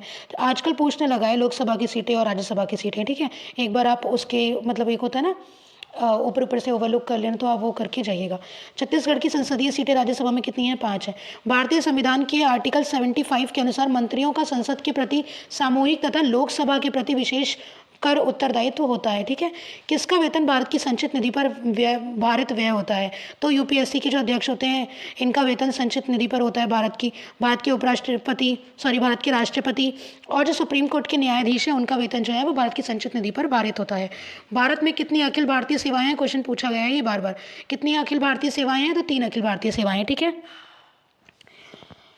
राज्यसभा में राज्यों और केंद्र शासित प्रदेशों में कुल सदस्यों की संख्या कितनी है होती है? तो 238। राज्यसभा में अधिकतम सदस्यों की संख्या कितनी होती है? 250। उत्तर प्रदेश की संसदीय सीटों की जो राज्यसभा में सीटें हैं उत्तर प्रदेश की कितनी हैं? 31। राज्यसभा का सदस्य होने के लिए किसी भी व्यक्ति की उम्र 30 वर्ष होनी चाहिए मिनिमम। पश्चिम बंगाल की राज्यसभा में सीटें हैं 16। राज्यसभा के सभापति कौन है? भारत के वाइस प्रेसिडेंट। कर्नाटक की संसदीय सीट राज्यसभा में कितनी है? 12। राज्यसभा के सदस्यों का निर्वाचन 6 वर्ष की कालावधि के लिए होता है। ठीक है, हर 2 साल में राज्यसभा के 1/3 सदस्य जो हैं उन सदस्यों का निर्वाचित किए जाते हैं। ठीक है, राज्यसभा के सदस्यों का निर्वाचन कौन करता है? तो विधानसभा के निर्वाचित सदस्य। ठीक है, अपने अपने रिप्रेजेंटेटिव को भेजते हैं। तमिलनाडु की राज्यसभा में कितनी सीटें हैं? तो 18। ठीक है, नेक्स्ट है भारत के राष्ट्रपति द्वारा राज्यसभा में कितने सदस्यों को नामित किया जाता है? 12। लोकसभा के पहले उपवक्ता कौन थे? तो ये थे एम अनंत शयनम अयंगर। ठीक है, लोकसभा के पहले स्पीकर थे जीवी मावलंकर। ठीक है, लोकसभा के सदस्यों का कार्यकाल 5 वर्ष का होता है। भारतीय संसद में वित्तीय बजट कौन प्रस्तुत करता है? वित्त मंत्री करती हैं। कौन से बिल को राज्यसभा में पारित नहीं किया जा सकता? वो है पूंजी बिल। महाराष्ट्र की संसदीय सीटें लोकसभा में कितनी है? महाराष्ट्र की 48। कर्नाटक की लोकसभा में सीटें हैं 28। गुजरात की लोकसभा में सीटें हैं 26। और गोवा में कितनी सीटें हैं? तो 2 सीटें हैं लोकसभा की। चंडीगढ़ में 1 सीट है। पंजाब की लोकसभा सीटें कितनी हैं? 13। हरियाणा में लोकसभा की सीटें हैं 10। और लोकसभा भारत की का निचला गृह है। ठीक है, निम्न वो है सदन। लोकसभा की बहस किस भाषा में मुद्रित होती है? तो वो हिंदी और इंग्लिश भाषा में ही पब्लिश होती है। ठीक है, संसद प्रत्येक वर्ष 3 सत्र आयोजित करती है। ये तीनों सत्र कौन से हैं? ऊपर हम पढ़ चुके हैं। राज्यसभा के सदस्यों का चुनाव किसके द्वारा किया जाता है? तो राज्यों की विधानसभा जो है उनके द्वारा चुने गए सदस्यों के द्वारा किया जाता है। लोकसभा स्थगित करने का अधिकार किसको है? तो लोकसभा को स्थगित करने का अधिकार राष्ट्रपति को है। यह निर्णय लेने का अधिकार किसको है कि बिल मुद्रा बिल है अथवा नहीं। ठीक है, कोई बिल मनी बिल है या नहीं है, ये लोकसभा का अध्यक्ष जो है वो डिसाइड करते हैं। लोकसभा के अध्यक्ष को उसके पद से किसके द्वारा हटाया जा सकता है? लोकसभा द्वारा पारित प्रस्ताव के द्वारा। भारतीय संविधान के अधीन विधान की अवशेष शक्तियां किस में निहित हैं? संसद में निहित हैं जो अवशेष शक्तियां हैं। ठीक है, लोकसभा सचिवालय सीधे किसके नियंत्रण में आता है? लोकसभा के अध्यक्ष के अंडर में आता है। लोकसभा अध्यक्ष अपना त्यागपत्र लोकसभा के उपाध्यक्ष को देते हैं। प्रश्नकाल के बाद लोकसभा के किसी सदस्य द्वारा जनता के महत्व के किसी निश्चित विषय पर विचार विमर्श हेतु कार्यकारी का ध्यान आकर्षण करने के लिए रखा गया जो प्रस्ताव है उसी को स्थगन प्रस्ताव कहते हैं। संसद की लोक लेखा समिति के अध्यक्ष की नियुक्ति लोकसभा के स्पीकर ही करते हैं। लोकसभा की प्रथम महिला अध्यक्ष थी मीरा कुमार। सांसदों की अयोग्यता संबंधी जो विवाद होते हैं इनका फैसला चुनाव आयोग के परामर्श से राष्ट्रपति करते हैं। कौन सी समिति को प्राक्कलन समिति की जुड़वा बहन बोला जाता है? तो वो है लोक लेखा समिति। ठीक है, भारत में किस संसदीय समिति की सामान्यतः अध्यक्षता विपक्ष के जो प्रमुख सदस्य होते हैं वो करते हैं? लोक लेखा समिति की। ठीक है, भारतीय संसद की सबसे बड़ी कमेटी कौन सी है? प्राक्कलन समिति। संसदीय स्वरूप की सरकार में क्या होता है? तो कार्यपालिका विधानमंडल के प्रति उत्तरदायी होती है। ठीक है, जैसे आप देखेंगे कार्यपालिका किसके प्रति उत्तरदायी है? लोकसभा के प्रति। यदि किसी जनजाति को अनुसूचित जनजाति की सूची से निकालना है तो ये शक्ति किसको प्राप्त है ऐसा करने की? संसद को। कटौती प्रस्ताव में जब मांग की राशि ₹100 कम कर दी जाती है तो उसको बोलते हैं सांकेतिक कटौती। जब किसी संसद सदस्य को ये लगे कि किसी मंत्री ने मामले के तथ्य को छुपा करके संसद का विशेष अधिकार भंग किया है तो उसके द्वारा उठाया गया प्रस्ताव विशेषाधिकार प्रस्ताव कहलाता है। सरकार द्वारा प्रस्तुत मांग की राशि ₹1 कम करने से संबंधित प्रस्ताव को बोलते हैं नीतिगत कटौती।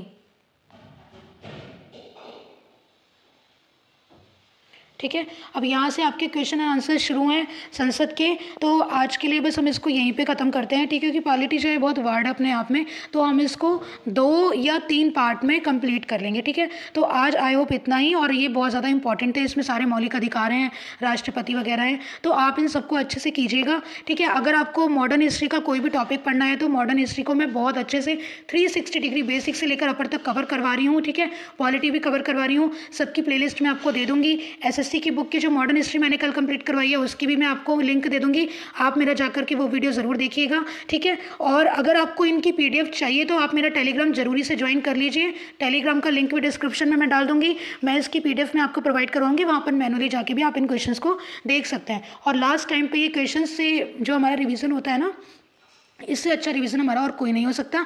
आप मेरे चैनल को सब्सक्राइब कर लीजिए, क्योंकि कोई भी एग्जाम हो, चाहे एसएससी का हो चाहे किसी भी लेवल का हो, सब में ये क्वेश्चन इंपॉर्टेंट है। और मैं जीएस की तैयारी के लिए ये चैनल जो है ये प्रतिबद्ध है, और आपको जीएस की कंप्लीट तैयारी मैं आपको करवाऊंगी, टॉपिक वाइज करवाऊंगी, सब्जेक्ट वाइज करवाऊंगी।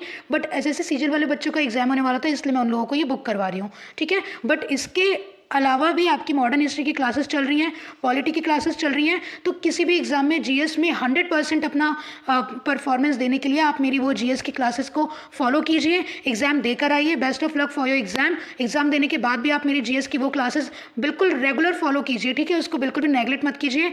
15-16 मिनट में आपका वो टॉपिक जो है वो बेसिक से लेकर के बिल्कुल अपर पीसीएस लेवल तक का वो आपका कंप्लीट हो जाएगा। ठीक है, तो पढ़ते रहिए, खुश रहिए, मेरे चैनल को सब्सक्राइब कीजिएगा और अपना सहयोग इसी प्रकार मुझे देते रहिए। Thanks for giving me your precious time. Thank you so much guys.